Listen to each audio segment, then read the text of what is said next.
वंशी विभूषितकरान्नवनीरदाभात् पीताम्बरादरुणबिम्बफलाधरोष्ठात् पूर्णेन्दुसुन्दरमुखादरविन्दनेत्रात् कृष्णात् परं किमपि तत्त्वमहं न जाने। पार्थाय प्रतिबोधितां भगवता नारायणेन स्वयं व्यासेन ग्रथितां पुराणमुनिना मध्ये महाभारतम् अद्वैतामृतवर्षिणीं भगवतीम् अष्टादशाध्यायिनीम् अम्ब त्वामनुसन्ददामि भगवद्गीते भवद्वेषिणीम् औन्नत्यं भजते हिमाद्रिरिवया गङ्गेवया पावनी आलिङ्गन्मरणन्निदाय हृदये या देशभक्ता मुदा स्फूर्तिस्थानतया व्यलोकिनितरां या लोकमान्यादिभिः शश्वत्प्रेरणदायिनी भवतु सा गीताख्यसञ्जीवनी। प्रपन्नपारिजाताय तोत्रवेत्रैकपाणये ज्ञानमुद्राय कृष्णाय गीतामृतदुहे नमः। योऽन्तः प्रविश्य मम वाचमिमां प्रसुप्तां सञ्जीवयत्यखिलशक्तिधरस्वधाम्ना अन्यांश्च हस्तचरणश्रवणत्वगादीन् प्राणान्नमो भगवते पुरुषाय तुभ्यं। सदा प्रभुपदावर्ये निजसमर्पिलीसे तनो कथेतमनगोविले कमलमालिके सीजणो मुखातून जसा झरा सगुण भक्तीचा वाहतो गणुदास हे सततमी नमस्कारितो।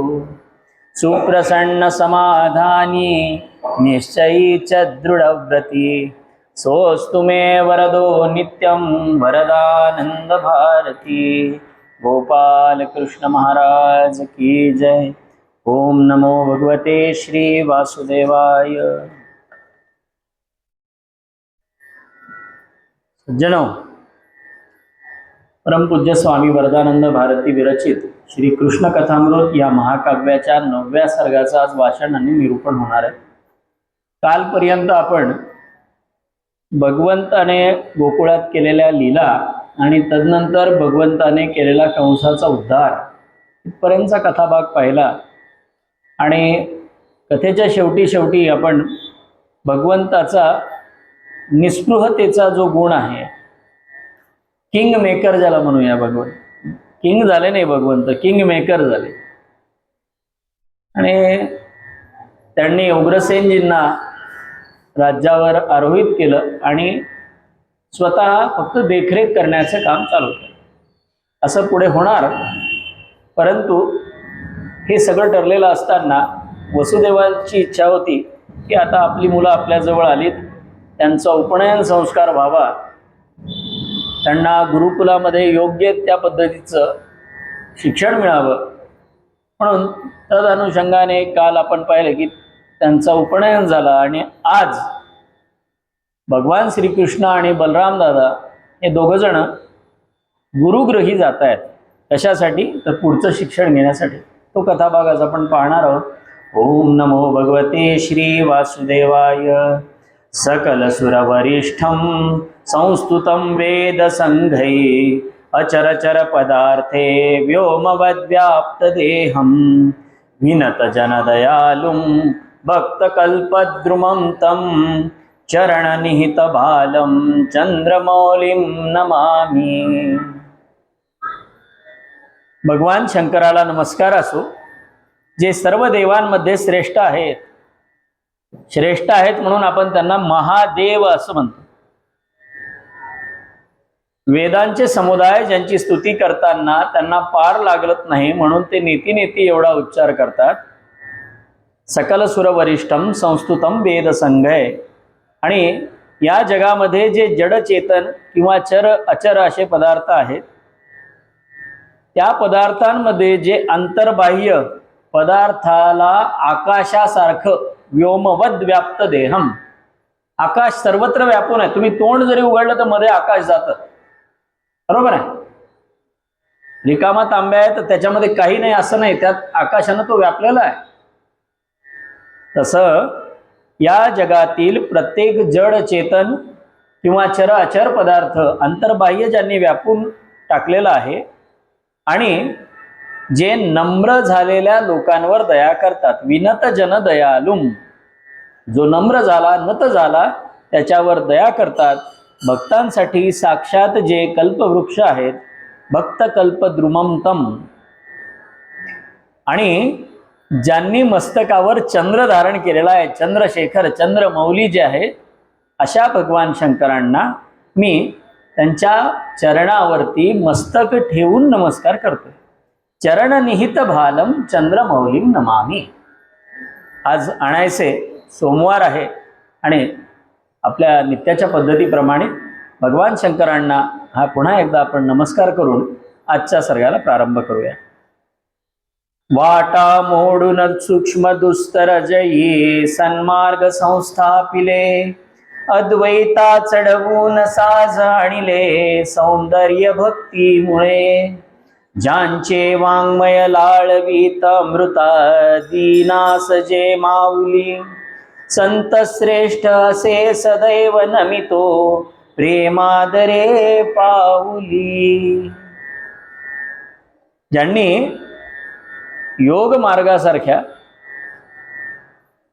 अवघड कठीण अशा वाटा मोडून किंवा ज्ञानाची सूक्ष्मतर असणारी वाट सोडून उपनिषदांचं जे तत्वज्ञान आहे ते अतिशय सोपं करून सांगण्याचा प्रयत्न केला, नवे नवे आपल्या समोर मांडलं अतिशय सोप्या भाषेत. अहो, हे अद्वैताचं तत्वज्ञान एवढं अवघड की इथं जी चार माणसं येऊन बसतात ना ती सुद्धा बसणार नाहीत. काय एकदा डोक्याच्या वरून जायला लागलं की ते विमानात चालल्यासारखं होतं. थोडा वेळ गोड वाटतं सुरुवातीला, नंतर आपण आपला विचार केल्यानंतर सुद्धा काय सांगितलं होतं, फक्त त्या वेळ दरम्यान सांगितलेल्या विनोदाच्या गोष्टी तेवढ्या लक्षात राहतात. बाकीचा अद्वैत तेरा तुझको अर्पण म्हणून तिथंच महाराजांजवळ सोडून जाणारी लोक आहेत. तुमचं तुम्ही ते घ्या, तुमच्या जवळ ठेवा, आम्हाला आमचं तुम्ही चार ज्या विनोदाच्या गोष्टी सांगितल्या तेवढ्या घेऊन आम्ही घरी जातो. असं हे अद्वैत तत्वज्ञान सुलभ केलं, भक्तीनं रसाळ बनवलं, त्याला सौंदर्य आणलं म्हणतायत आप्पा. अद्वैता चढवून साज आणिले सौंदर्य भक्तीमुळे, तुम्ही भक्तीनं त्याला सौंदर्य आणलं. ज्यांचे वाङ्मय लाळवीत अमृता दीनास जे माऊली. ज्ञानेश्वरांची ज्ञानेश्वरी असो, तुकारामांची गाथा असो, आपण काय सरळ सरळ आहे, अमृता ते पैजा जिंके. अहो, अमृताला सुद्धा लाळ सुटावी एवढी आकर्षक भाषा आहे, एवढी गोड भाषा आहे. आणि हे असे संत श्रेष्ठ कसे असतात, दीनासाठी माऊली असतात. संत श्रेष्ठ असे सदैव नमितो प्रेमादरे पाऊली. अशा सर्व संत श्रेष्ठांना, मग ते ज्ञानेश्वर तुकारामादी असोत, रामदास नामदेव रामदास, संत एकनाथापर्यंत, निळोबारायांपर्यंत, परमपूज्य राजगडू महाराज आणि आपल्यासाठी परमपूज्य परमश्रद्धेय स्वामी वरदानंद भारती यांच्यापर्यंत सर्व संत श्रेष्ठांना आम्ही प्रेमानं आणि तितक्याच आदरानं नमस्कार करतो. आपण कालपर्यंत भगवंताच्या बालक्रीडेनंतर भगवंतांनी मथुरेत येऊन केलेला पराक्रम पाहिला. आता पुढं काय होतं ते पाहूया. वदे गर्गमुनी वसुदेवासी, पाठिव पुत्रा गुरुसदनासी, रत्नजरी मूळचे प्रकाशी, संस्कारे द्युती विशेष त्यासी. गर्गमुनी कोण होते? यांचे कुलोपाध्याय होते वसुदेवाच्या कुटुंबाचे. आणि गुरु केवळ पूजा सांगायला येतात असा प्रकार त्या काळी तरी नव्हता. आपला संबंध फक्त तेवढाच, सत्यनारायण टू सत्यनारायण. त्याच्यानंतर गुरु तुम्ही तिकडं आम्ही इकडं. कुलोपाध्यायाचं एवढं बारीक लक्ष असायचं आपल्या यजमानाच्या कुटुंबावर. त्यांच्या घरातली लग्न कार्य जुळवण्यापासून ते लग्न कार्य पार पडेपर्यंत याच्या घरचं आहे असं ते वागत होते. प्रसंगी काही अवघड प्रसंग असतील तर योग्य ती सल्ला मसलत सुद्धा कुलोपाध्यायांकडून व्हायची. आणि तसंच गर्गमुनींनी काय केलं की वसुदेवाला सांगितलं, पोरांचं उपनयन केलंच कौतुकानं, मान्य आहे म्हणले, पण रत्न मान्य आहे, तुझे पोरं रत्न आहेत, पण रत्नाला प्रकाश किंवा रत्न पैलू पाडल्यानंतर जसं प्रकाशित होतं, त्यामुळं त्याला पैलू पाडणं आवश्यक आहे. म्हणून तुझी मुलं जरी रत्नासारखी असतील तरी त्यांना गुरूंकडे शिकायला पाठवून त्यांना पैलू पाडणं त्यांच्यावर अत्यंत आवश्यक आहे. म्हणून त्यांना गुरुच्या घरी, काय सोय नव्हती का यांच्या घरी गुरु येऊ शकले असते, पण गुरूंच्या घरी पाठव आणि ज्ञान अर्जन करण्यासाठी तिथं पाठव असं सांगितलं. आता कुठे पाठवायचं म्हणून वसुदेवांनी विचारायच्या आत त्यांना माहित होतं आता हे पुढचा प्रश्न येणार, त्यापेक्षा आपणच पुढची तयारी सांगितलेलं बरं. काश्यप गोत्री मुनी सांदीपणी योग्य गुरु तो मम दृष्टीने शांत गत स्पृह शुची तपस्वी दासी ज्याची विद्या देवी. हाय, गुरु कसा असावा हे एका चौपाईच्या एका चरणामध्ये सांगतात. शांत आहेत म्हणले ते, गतस्पृह आहे, त्यांना कुठल्याही प्रकारची स्पृहा त्यांच्याजवळ राहिलेली नाही, कुठलीही आकांक्षा नाही आहे, शुचिता नांदते त्यांच्याजवळ, थोर तपस्वी आहेत आणि साक्षात विद्यादेवी त्यांची दासी आहे. आता हे कुठे राहतात? अवंती सतो वसे कुलपती त्यास करावी सादर विनती कुलगुरुचे हे उचित बोलणे वंद्य मानिले कृष्ण पित्याने. त्या अवंतीस उज्जैनीमध्ये त्यांचा वास आहे म्हणे. आणि हे सांगितल्याबरोबर क्षणात वसुदेव म्हणले, हो ठीक आहे, आपली आज्ञा शिरसावंद्य, मी ही लगबगीनं तयारीला लागतो म्हणले. त्वरे जाहली सर्व सिद्धता गुरुकुलात पाठविण्याकरिता माता देवकीने प्रेमानी आशीर्वचिले सुतशिर हुंगुनी. आणि सर्व सिद्धता झाली आणि पुन्हा देवकीनं निरोपातले फरक बघा. त्या दिवशीचा आपण निरोपाचा प्रसंग पाहिला, तिचं अंतर्मन तिला सांगत होतं की हा पुन्हा येणार नाही, म्हणून त्या निरोपामधला प्रकार तो वेगळा होता. आजचा निरोप कसा होता? हिचंही म्हणीला साथ घालत होता की लेकरू आपलंय, आपल्याजवळ येणारच आहे, काही काळासाठी जातंय. म्हणून तिनं जवळ घेतलं, त्याच्या मस्तकाचं अवघ्राण केलं आणि गुरु जगताचे रामकृष्ण ते अतिविनीत वेशाणी समित पाणी होऊन पातले जेथ गुरु सांदीपणी जय हरी सुखकंदा. आता हे राजकुमार होते, पण त्यांनी अतिविनीत वेश धारण केला, म्हणजे साधी वस्त्र धारण केली, राजकुमाराच्या वस्त्रात नाहीत. आणि कुठे आलेत? या सद्गुरू सांदीपणींच्या आश्रमामध्ये आलेत. आणि तिथं आल्यानंतर शिष्यानं कसं असावं ते वर्णन सांगितलेलं आहे मुंडकोपनिषदामध्ये. त्यामध्ये काय, तद्विज्ञानार्थम सद्गुरु मेवाभिगच्छेत समित पाणी श्रोत्रियम ब्रह्मनिष्ठम. तुम्हाला जर आत्मज्ञानाचा साक्षात्कार करून घ्यायचा असेल, ब्रह्मज्ञान घ्यायचं असेल, परमात्मज्ञान प्राप्त करायचं असेल, तर तुम्ही शिष्यानं गुरूंकडे समित पाणी होऊन गेलं पाहिजे. आणि ते गुरु कसे असावेत ते सांगितलंय पुढे. वेदशास्त्र संपन्न असावेत, श्रोत्रिय, ब्रह्मनिष्ठ असावेत, जे स्वतः ब्रह्मरूपामध्ये लीन झालेले आहेत. अशा गुरूंकडे जात असताना शिष्यानं समित पाणी म्हणजे काय, हातामध्ये समिधा घेऊन जाणे, हातात समिधा घेऊन नमस्कार करावा गुरूंना. आता त्याच्या मागचं कारण काय, तर समिधा जशी स्वतःला जाळून घ्यायला तयार असते प्रकाशासाठी, तसा मी सर्वस्वाचा त्याग करायला तयार आहे विद्यार्जनासाठी. हा त्याच्या मागचा भाव आहे. म्हणून भगवान स्वतः बंधुराजांसोबत समित पाणी होऊन सांदीपणींच्या आश्रमामध्ये आले. आता तो देवगुरूंचा त्या आश्रम कसा होता? स्वर्गामधला देवगुरूचा आश्रम केवी असेल साचा. आता तो बृहस्पती होता, देवांचा गुरु, हे साक्षात भगवंताचे गुरु व्हायले, त्यांचाही आश्रम त्याच तोडीचा होता. ते जरी नाही ठाऊक कवना याहून त्या परिविशेषताना. नसेल म्हणे कदाचित माहीत कोणाला त्या बृहस्पतीचा आश्रम कसा असेल स्वर्गात, पण हा आश्रम कसा आहे तो मी सांगतो. कल्पतरूचे उपवन तेथे असेल पूर्वित मनोरथा ते परी येथची नवलाईही वासनास मुळी उद्भव नाही. तिथं कल्पतरूची वनं असतील, इच्छित केलेल्या कामना ज्या असतील त्या ताबडतोब पूर्ण होत असतील, पण इथलं एक वैशिष्ट्य आहे म्हणे, इथं कामनांचा उद्भवच होत नाही, कामनाच निर्माण होत नाहीत, वासनाच निर्माण होत नाहीत. संत हृदय जे परदुःखाणी क्षणात पाझरते कळवळुनी तेच आश्रमा प्रतया भूषण तेथ चंद्रकांता जरी मान.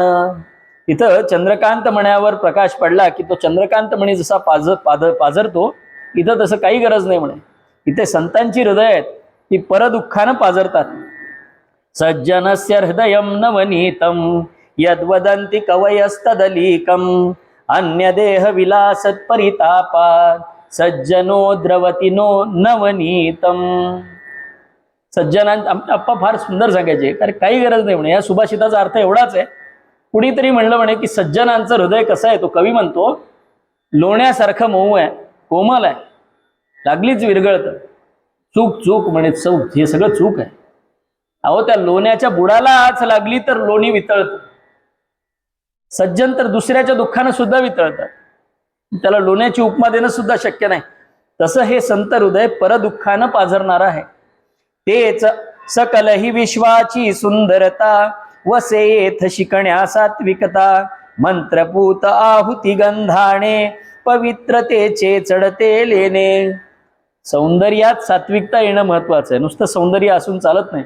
म्हणून त्या सौंदर्याला सुद्धा काय वाटलं, या विश्वात जेवढं काही सौंदर्य म्हणणार आहे ते सगळं सौंदर्य इथं कशासाठी आलं, तर सात्विकता शिकण्यासाठी आलं. म्हणून हा आश्रम सुंदर होता. वेद घोष गंभीर तेथ नित भरवी वातावरण तेज विलक्षण देत तया की निष्कलंक आचरण जय हरी सुखकंदा. वेदघोषांना पवित्रता आहेच, पण या वेदघोषांना ज्या मुखामधून ते बाहेर पडत होते त्यांच्या निष्कलंक आचरणातून विलक्षण असं तेज प्राप्त झालेलं होतं. त्या ऋषीमुनींच्या जे त्यांचं निष्कलंक आचरण होतं त्यामुळं खरं हे तेज त्या ऋचांना प्राप्त झालेलं होतं.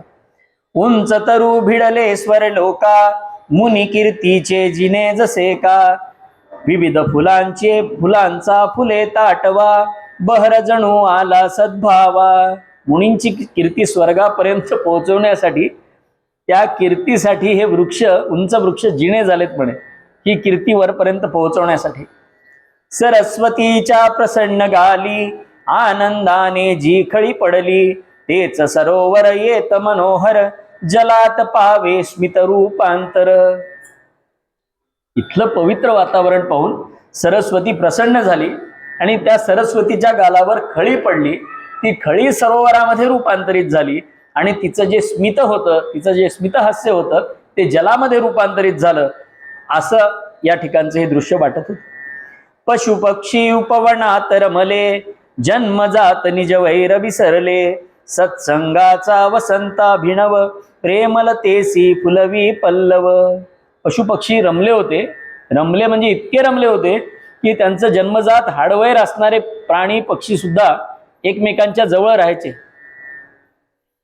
शृंगेरीचा प्रसंग सांगतात शंकराचार्यांनी. शृंगेरी पीठाची निर्मिती ज्या वेळेला व्हायची होती त्यावेळेला शिष्यांसह आद्य शंकराचार्य तिथून जात असताना त्यांनी एक दृश्य त्या ठिकाणी पाहिलं. ते दृश्य असं होतं की नाग, अतिभयंकर विषारी नाग फणा काढून बसलेला आहे आणि कडकड ऊन पडलेलं, दुपारचं माध्यान्हीचं ऊन आहे आणि तेवढ्या उन्हामध्ये तो फणा काढून बसलाय. त्या फण्याच्या सावलीखाली एक बेडूक निवांत बसलेला आहे.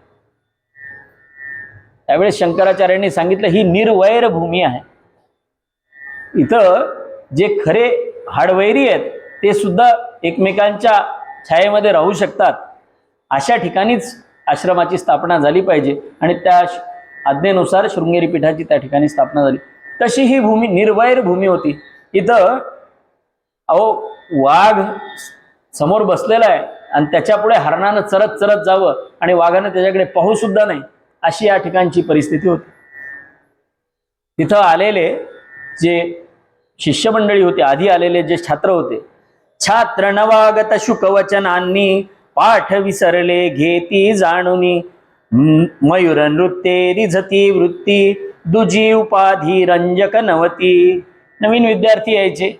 आता गुरुजींची पद्धत होती एकदा पाठ द्यायचा, पुन्हा पुन्हा काही तोच पाठ सांगितला जात नव्हता. मग यांची मदत कोण करायचं? त्या झाडावर बसलेले पोपट ते काय करायचे, गुरुजींनी दिलेला पाठ त्यांनी पाठ करून घेतलेला असायचा. मग यांचा चुकला की त्यांना बरोबर सांगावा. आणि आता यांना दुसरी तर काही करमणूक नव्हती. पोरं घर सोडून इथं आलेले होते. आता त्या आजकालच्या हॉस्टेलला राहणाऱ्या पोरांसारखं नव्हतं की घरून निघालं की हे त्याला गिफ्ट, तिथं पोहोचला की तुझा वेळ कसा जाईल बाळा, मग तू हे गिफ्ट घेऊन जा. किंवा अजून काय काय मनोरंजनाची नवीन नवीन साधनं निघालीत माहित नाही, पण त्यावेळेस साधनं नव्हती.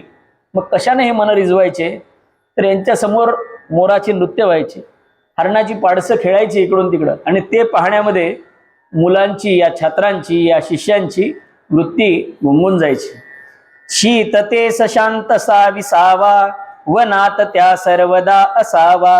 अंधारा परी लवही न ठाय, पाप वसे सदहृदयी काय. वनात शीतता होती पण अंधार नव्हता, थंडगार असायचं पण लागलीच अंधार नव्हता. आणि हे कसं, पाप जसं संतांच्या हृदयामध्ये, सदहृदयामध्ये राहत नाही, तसं शीतता असून सुद्धा इथे अंधाराचा ठाव नव्हता. श्रुती स्मृती उपनिषदे आगम रमती विद्या सकला, जेथ तया आश्रमी हरिये, भजण्या गुरुपद कमला, जय हरी सुख कंदा. तिथं श्रुती स्मृती उपनिषद सगळ्या विद्या, सगळ्या कला इथं येऊन निवासस्थान करतायत.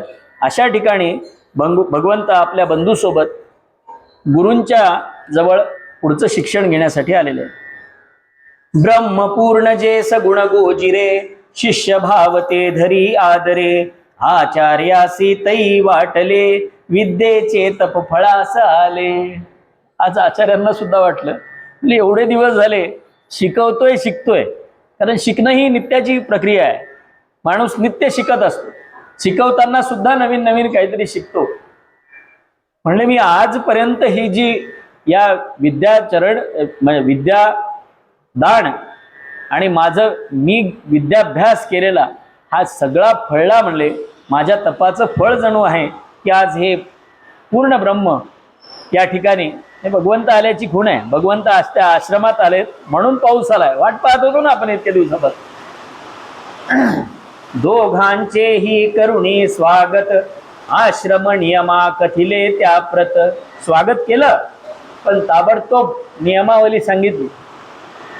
हे इथं राहायचं असेल तर या नियमानं राहावं लागेल. कुठलीही स्पेशल ट्रीटमेंट तुम्ही राजपुत्र आहात म्हणून भेटणार नाही. बलरामासह मग मन मोहन, आरंभी विद्यार्थी जीवन. ब्राह्म मुहूर्ती सोडून शयना, शुचिर्भूत करी ईश स्मरणा. समंत्र देई अर्घ्य रविते, रूप आपुले निर्गुण तेथे. भगवंतानं काय करावं,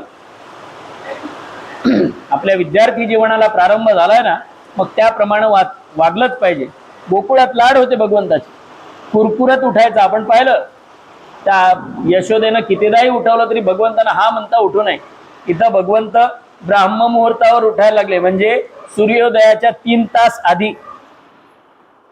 आता आपल्याला गावातला सूर्योदय कधी होतो ते मला सुद्धा माहित नाही, दुसऱ्यांना काय सांग.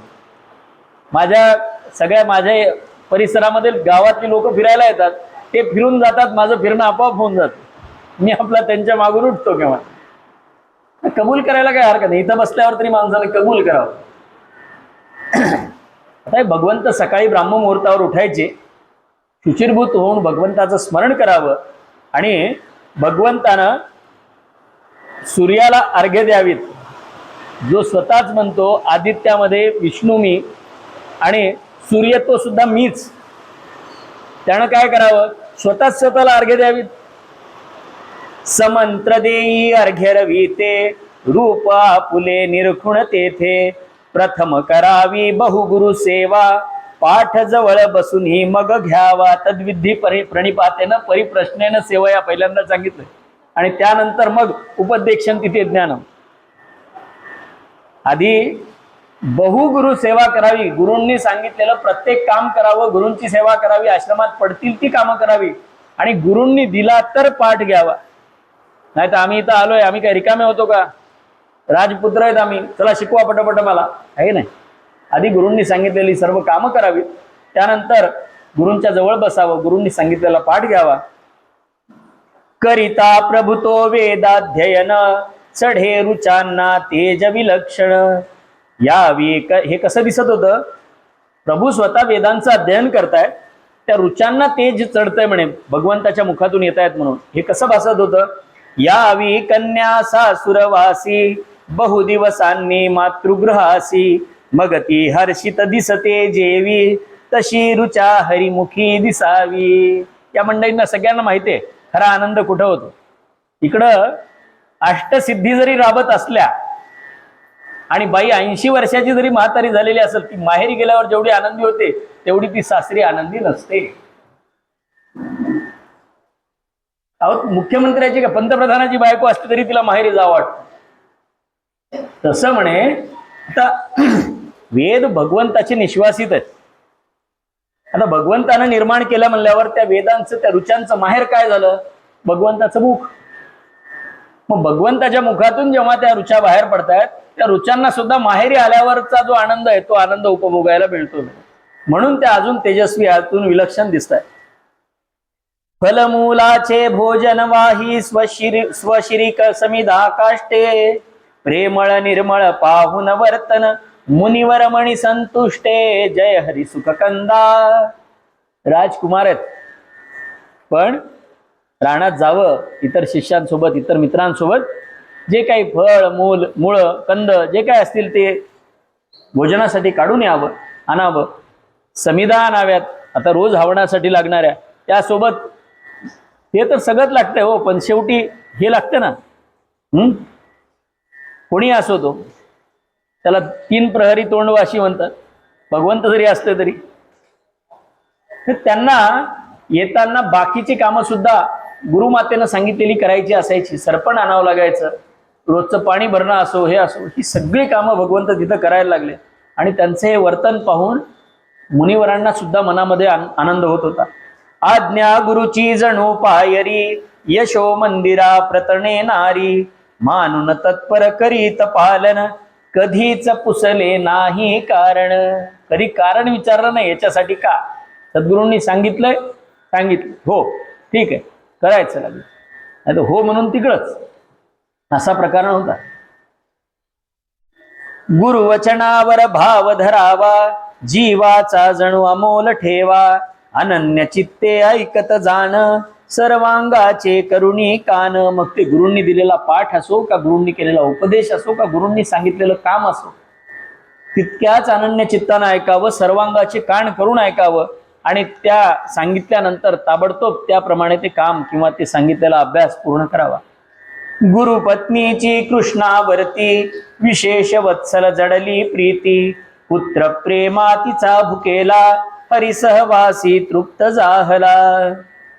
सांदीपणी ऋषींचा पुत्र होता, तो समुद्रात बुडून मेला होता. म्हणून ह्या बाईला बिचारी लेकरा विना माया होती. अहो कुणी असो, साक्षात भगवंत समोर आहे, हिचा प्रेमा उफाळून येणार नाही तर काय होणार. आता ही तर काय म्हणतात स्वतःच्या लेकराचं दुःख भोगणारी आई होती. तिला तिची विशेष वत्सलता कृष्णावर जडली. आश्रमवासी तरबटुंना हृदय विसावा म्हणजे कान्हा सुदाम देवा वाटत सेतर श्रीहरी माझा प्राण बहिश्चर. इथं सुदाम देवाची भेट झाली. हे सोबत सहाध्यायी होते, एका ठिकाणी शिकायला होते. त्या सुदाम्याला बहिश्चर प्राण वाटायचा. पानवती ना धेनो हरिविण हरिणन मृदु तृण खाती फार काय फुलती न फुलेही जीवन त्या श्रीमूर्ती जय हरी सुखकंदा. माणसांचं सगळं काही ठीक आहे, तिथल्या त्या आश्रमातल्या धेनू सुद्धा भगवंताला पाहिल्याशिवाय पाळणा सोडत नव्हते. आश्रमात असणारे हरणांची पाडस, समोर कवळं तृण आहे, कवळं गवत आहे, पण भगवंताचं दर्शन झाल्यानंतरच त्यांनी त्या आसनाला तोंड लावावं. फुलं सुद्धा भगवंताला पाहिल्याशिवाय उमलत नव्हती, कारण या सगळ्यांचं जीवन काय होतं तर ती भगवंताची श्रीमूर्ती होती. स्वच्छ दर्पणी बिंब पडावे रत्नासी निज तेज चढावे शशी प्रति पौर्णिमा मिळावी हरी साल्या विद्या तेवी. गुरूंनी पाठ द्यावा आणि आरशात प्रतिबिंब पडावं तसं लागलीच भगवंताच्या जवळ सगळा तो पाठ जावा त्यांच्या बुद्धीमध्ये, तो जशाला तसा काय म्हणतात आता ते कम्प्युटर्स मध्ये ऑटोमॅटिक ताबडतोब तो फीड झाला, डाटा फीड झाल्यासारखं लागलीच ती इकडची फ्लॉपी किंवा इकडची सीडी तिकडे कॉपी झाली. असं भगवंताचं होत होतं. कसं दिसत होतं? रत्नाला तेज चढल्यासारखं किंवा चंद्राला पौर्णिमा मिळाल्यासारखं. परमेशाच्या ज्ञानी साची शास्त्रे का भर पडावयाची, उलट हरीच्या रसना मात्रे तदा उजळली सकल ही शास्त्रे. अहो, भगवंताच्या ज्ञानामध्ये काय भर पडणार होती का? योग योगेश्वर ज्ञानेश्वर काय म्हणावं भगवंताला? सकळ ज्ञानांचा जो अधिपती आहे त्याला वेगळे शास्त्र शिकण्याची, पुराण शिकण्याची काही गरज आहे का? पण या शास्त्रांना सुद्धा स्वतःला उजळून घ्यायचं होतं, म्हणून भगवंतानं ही सगळी लीला केली. कुंभोद्भव मुनी महासागरा, श्रुतीशास्त्राचा तसा पसारा, आत्मसात केला लीलेने, तेथ अल्प काळात हरीने. त्या अगस्तीनं 3 आचमनामध्ये समुद्र महासागर प्राशन केला होता, तसं भगवंतांनी या श्रुती स्मृती सगळ्या आत्मसात केल्या. आता कसं केलं भगवंतानं? अंगासह वेदा चौमासी, षट सप्ताही षटशास्त्रासी, 14 दिन 14 विद्यांना, प्रहर एक प्रत्येक कलांना. 4 मासामध्ये 4 वेद शिकले, 6 सप्ताहांमध्ये 6 आठवड्यामध्ये 6 शास्त्र शिकले, 14 दिवसात म्हणजे एकेका दिवसात एक विद्या 14 विद्या संपल्या, आणि 64 कला 64 प्रहरामध्ये संपल्या, आत्मसात झाल्या सगळ्या. शस्त्रास्त्रे दिन शिकला काही, 1 वर्ष गुरु सदनी राही. असे सर्व मिळून 1 वर्षभर गुरुच्या सदनात राहिले. थोरांचे पथ जन अनुसरती, म्हणून वागला प्रभू या रीती. थोर लोक जसे वागतात तसे लोक आचरण करतात. मग मी जर चुकीचा वागलो तर लोकांना चुकीचे पायंडी पडतील. महाजनो येण गतस्य पंथः. त्याच्यामुळं मी जर चुकीचा वागलो तर लोक चुकीचे वागतील. लोक उद्या जाणार नाहीत गुरुकुलामध्ये. अरे कृष्ण गेला नाही गुरुकुलामध्ये शिकायला, आम्हाला हे सगळं आम्ही वरूनच घेऊन आलो म्हणतील. म्हणून ह्या चुकीच्या पायंडा पडू नये म्हणून भगवंतानी 1 वर्ष का होईना गुरुगृही राहून अध्ययन केलं. काय अन्यथा कारण आहे हरिसी विद्याध्ययनी, जास शोधिता कुंठित झाले, बुद्धी श्रुती मनवाणी, जय हरी सुखकंदा. आता नंदनंदन मध्ये आपण म्हणतो, शोधिता शिनली श्रुती प्रभवेन जेत सरस्वती, कुंठिले मुनी सन्मती, श्रुतीलाही नागवसे गती. असा जो आहे त्याला ह्या सगळ्या गोष्टींची गरज होती का? पण तुम्हा आम्हाला एक पाठ घालून द्यायचा होता, म्हणून भगवंताने हे सगळं केलं. आता भगवंताचं विद्याध्ययन संपलं. समाप्त होता विद्याध्ययन, प्रेमे वंदुण गुरुचे चरण, वदत हरी बहु विनम्र भावी, काय दक्षिणा मी अर्पावी. मी काय दक्षिणा देऊ गुरुवरा सांगा म्हण. जरी मम तणुमण धन सर्वस्वा, धनी असा आपण गुरुदेवा, अपांपतीही असुनी सागर, सरित जलाचा घे उपहार. माझ्या तनु मन धन माझ्या सर्वस्वाचे स्वामी तुम्ही आहात, पण गुरुदेवा तो अपांपती आहे, सागर सगळ्या जलाचा स्वामी आहे, तरी देखील तो नदीतून येणाऱ्या पाण्याचा स्वीकार करतो ना म्हणे. तर माझी अल्पशी जी काय तुम्हा माझ्याच्याने घडेल किंवा तुम्ही जी मागताल यथाशक्ती यथामती मी गुरुदक्षिणा द्यायला इच्छा करतोय, तुम्ही मला सांगा म्हणे. वसुदेवात्मज हृदयी धरुणी, प्रेम भरे वदले सांदीपणी, काय दक्षिणा आणिक घ्यावी, श्री हरिगुरु ही दिदली पदवी. अरे कृष्णा, मी काय घेऊ म्हणले तुझ्याकडून दक्षिणा? भगवंताचा हरिगुरु ही मला उपाधी लाभली आहे म्हणले. साक्षात देवाचा गुरु झालो मी, त्यापेक्षा वेगळं मला काय भेटवायचं होतं?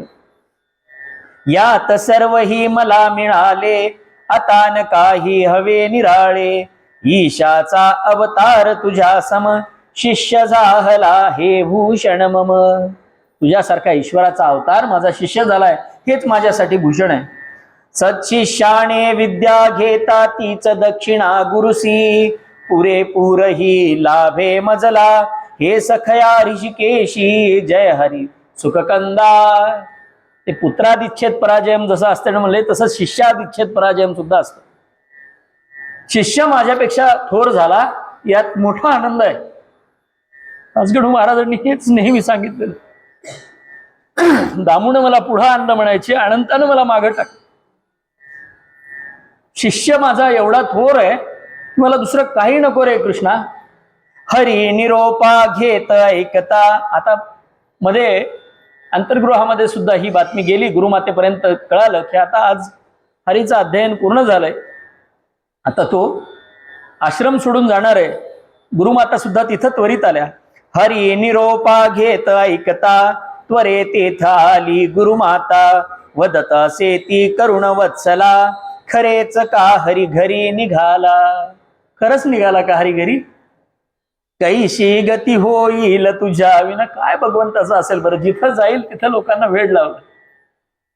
मी पाहतो, मी पण तुमच्या चेहऱ्याकडे पाहताना दररोज पाहतो, काही चेहरे रोज येतात आणि त्या चेहऱ्यांची वाट मी सुद्धा तितक्याच आतुरतेनं पाहतो. त्या आजीबाई किती वय आहे, वेळ चुकत नाही, पण त्या बरोबर येऊन बसतात, तल्लीनतेनं ऐकतात. काय असतो, इथं बसणाऱ्याला सुद्धा कोणाच्या जोरावर बोलतो, एक तर सद्गुरूच्या कृपेने बोलतो आणि समोर असणाऱ्या श्रोत्याच्या भरोशा. भगवंतानं सुद्धा असं जिथं जाईल तिथं प्रत्येकाला वेळ लावलेला. ती काय म्हणते, तुझ्या विना माझी गती कशी होईल आता. कैशी गती होईल तुझ्या विण उदास दुस्सह गमेल जीवन. तुझ्याकडे बघता स्नेहाळा पुत्र शोक मम पार विराला. खरं कारण इथं होतं, तुझ्याकडे बघून मी माझा पुत्र शोक विसरले होते. आता करू मी काय वदोनी माय ढाळीते नयनी पाणी. पुत्राहूनही अधिकच होता लळा लागला तव मम चित्ता. माझ्या लेकरापेक्षा जास्त तुझा लळा लागला होता म्हणे. म्हणत हरी ठेवून शिरचरणी शोकन लव ही करणे जननी. तुम्हा उभयताच्या सेवेची संधी मजही दिधली साची. शोक करू नको माय म्हणे, कदाचित तुमच्या सेवेची हीच संधी असेल म्हणे माझ्यासाठी. गतपुत्रा तव परत आणि तो माते मी तुझ पाशी. हीच दक्षिणा सादर माझी समजा गुरुचरणासी. जय हरी सुखकंदा. सागरगत जो तुझा पुत्र आहे समुद्रात गेलेला, त्याला परत आणतो म्हणले. अजून काय पाहिजे, हीच माझी गुरुसद दक्षिणा समजा. गिळीला मणी सर्पे उगळावा भूगत निधी सहसा गवसावा.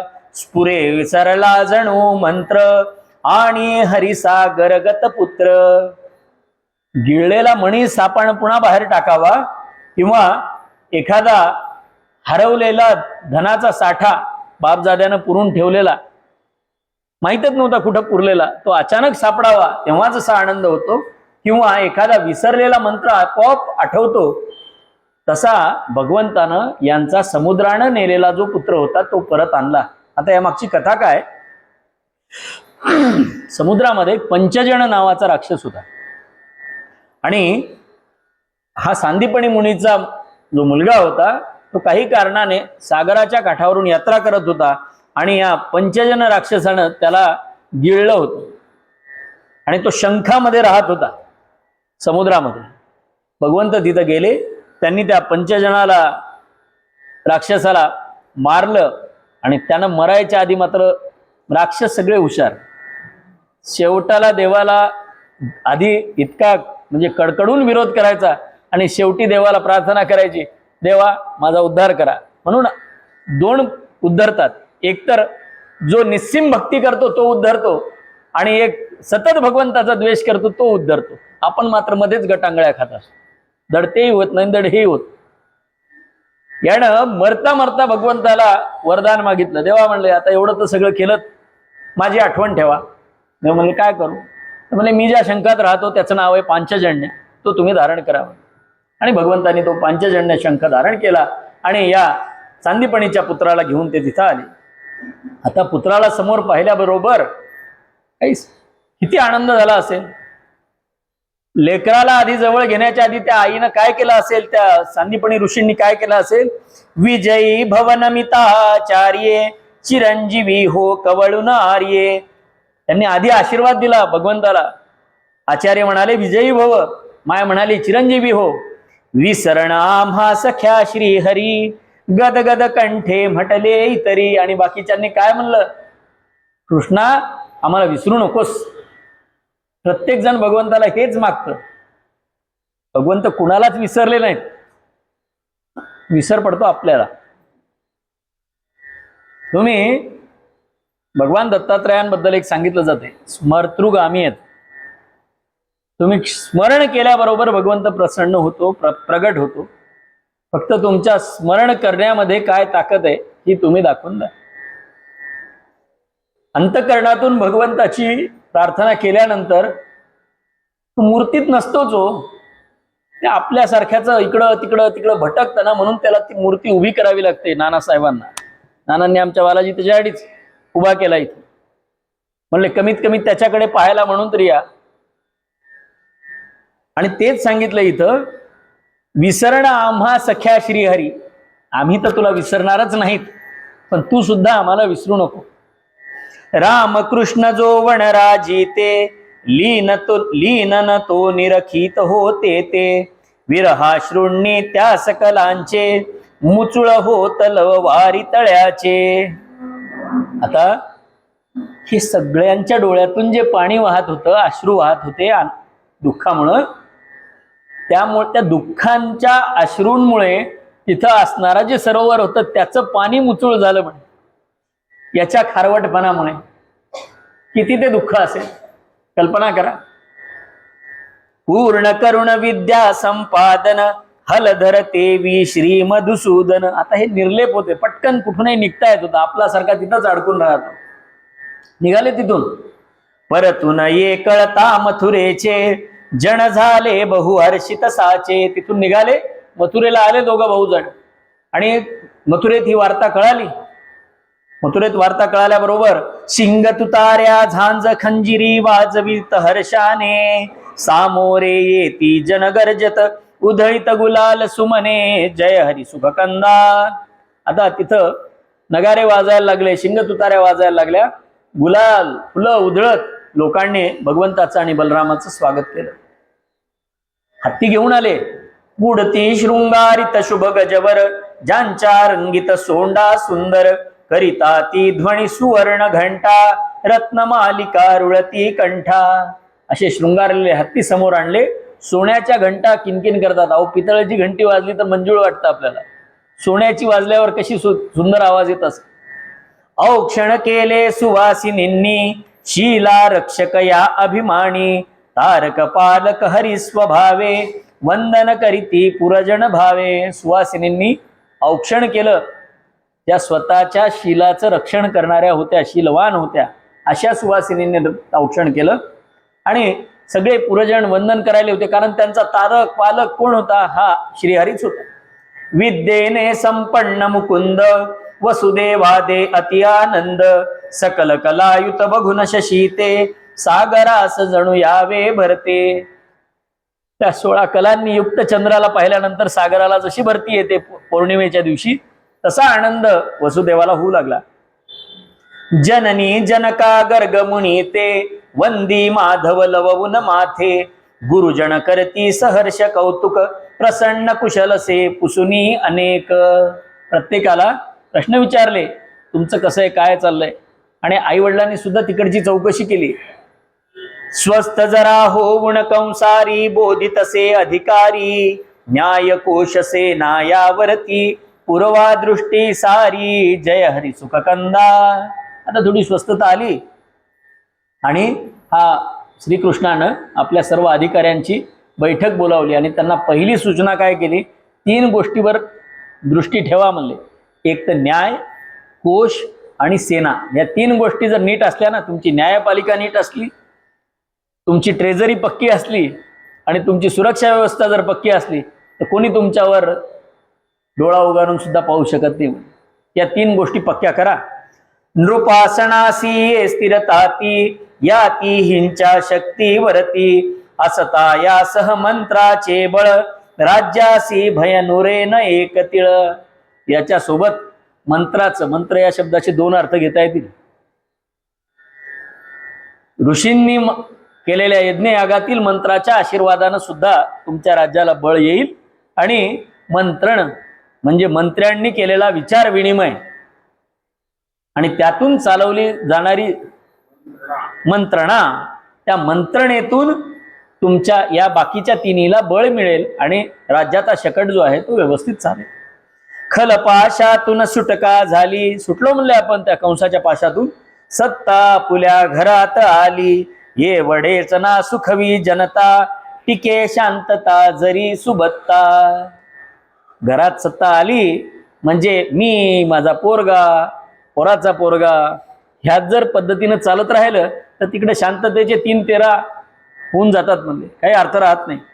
अवश्य जे का प्रथम कराया, ते टाळून मग पुढचे वाया. पाया अजूनही भरला नाही, कळसास्तव घ्या उजळा काही.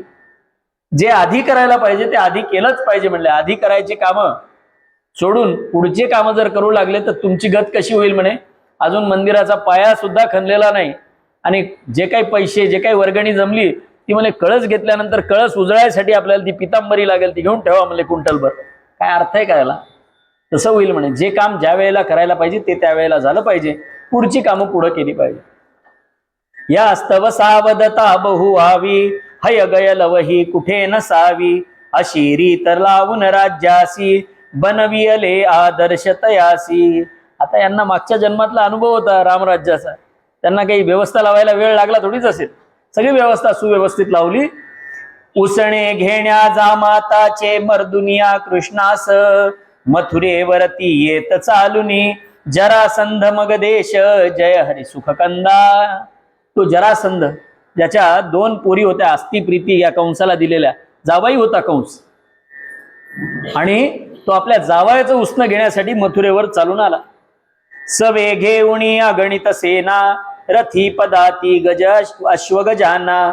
सुसज्ज सकलही शस्त्रांनी, शस्त्रास्त्रांनी कुवासना जणू मदकामांनी. रथी आणले, पदाती म्हणजे पायदळ आणलं, अश्वदळ आणलं, गजदळ आणलं, शस्त्रास्त्रांनी सुसज्ज अशी सेना घेऊन. आणि ती सेना नुसती नव्हती, सुवासना कुवासना आणि मद काम यांनी ठासून भरलेली होती. त्या आता पार्लमेंटवर गेले होते की नाही, ते असेच होते सगळे. विद्यार्थी होते का नव्हते देव जाणे, झुरळ होते. झुरळ झुरळ कुठं राहतो मुळात? त्याच्यावरून ज्याला आपल्या पक्षाचं किंवा आपल्या संघटनेचं नाव काय ठेव याची अक्कल नसेल, जिथं नको तिथून झुरळ निघतं का नाही? जी जागा नको असते त्या जागेतून झुरळ निघतं. तसंच ही निघालेली आहे घाण आहे. बघा आपले लेकरं कोणत्या मार्गाला जाऊ द्यायचे. अहो हात जोडून विनंती आहे माय मावल्यांना, तुम्ही येऊन उपयोग नाही, तुमच्या पुढच्या पिढीला घेऊन या बोटाला धरून. किमान इथं काय ऐकलं ते सांगा तरी घरी जाऊन. काय माहिती का, मागच्या वर्षी मी 18 दिवस हे म्हणत होतो की या वर्षी तरी तुम्ही एक लहान लेकरू सोबत आणाल म्हणून. आणि इथं बसल्यानंतर हे मी बोलत नाही, माझे सद्गुरू बोलवतात, त्यांच्या मनात हेच असायचं नेहमी. तरुणांना बोलण्यासाठी आप्पा कुठेही जायला तयार असायचे. त्याचं कारण आहे, हे त्यांच्यापर्यंत जर गेलं ना तर त्यांना काय कर्म काय अकर्म काय, चांगलं काय वाईट काय याचं ज्ञान त्यांना प्राप्त होईल आणि मग पुढं जायची दिशा त्यांना प्राप्त होईल. म्हणून ही सगळी तळमळ आहे. या सगळ्या गोष्टी करायच्या कशासाठी असतात? आता तुम्हाला घरी करमणा, मलाही घरी करमणा म्हणून इथं यायचंय का? याच्या मागचा हेतू तो आहे का? आपण जे जे आपणासी ठावे ते इतरासी सांगावे, शहाणे करून सोडावे सकळ जन. नाही तर मग त्याचं प्रत्येकाजवळ, प्रत्येकाच्या घरी पुस्तकं आहेत नाहीत का? प्रत्येकानं आपला आपण करावा अभ्यास, काय अर्थ आहे का त्याला? 4 ठिकाणी जाऊन दुसऱ्याकडून ऐकणं काय की ते त्याच्यापेक्षा रिडिंग बिटवीन द लाईन्स, त्या 2 ओळीच्या मध्ये काय ते सांगण्यासाठीचा सगळा खटाटोप आहे. आणि नुसताच त्या काव्याचा अर्थ सांगायसाठीच जर इथं बसायचं असेल तर त्यासाठी 1 तासही पुरेसा आहे. पण हा सगळा आटापिटा कशासाठी आहे की पुढची पिढी, काकांनी बरोबर शब्द सांगितला, झुरळ, झुरळ आपल्या घरात होऊ नयेत यासाठी आपल्याला प्रयत्न करायचे. असो, कथाभाग आज खूप पुढे मोठा आहे.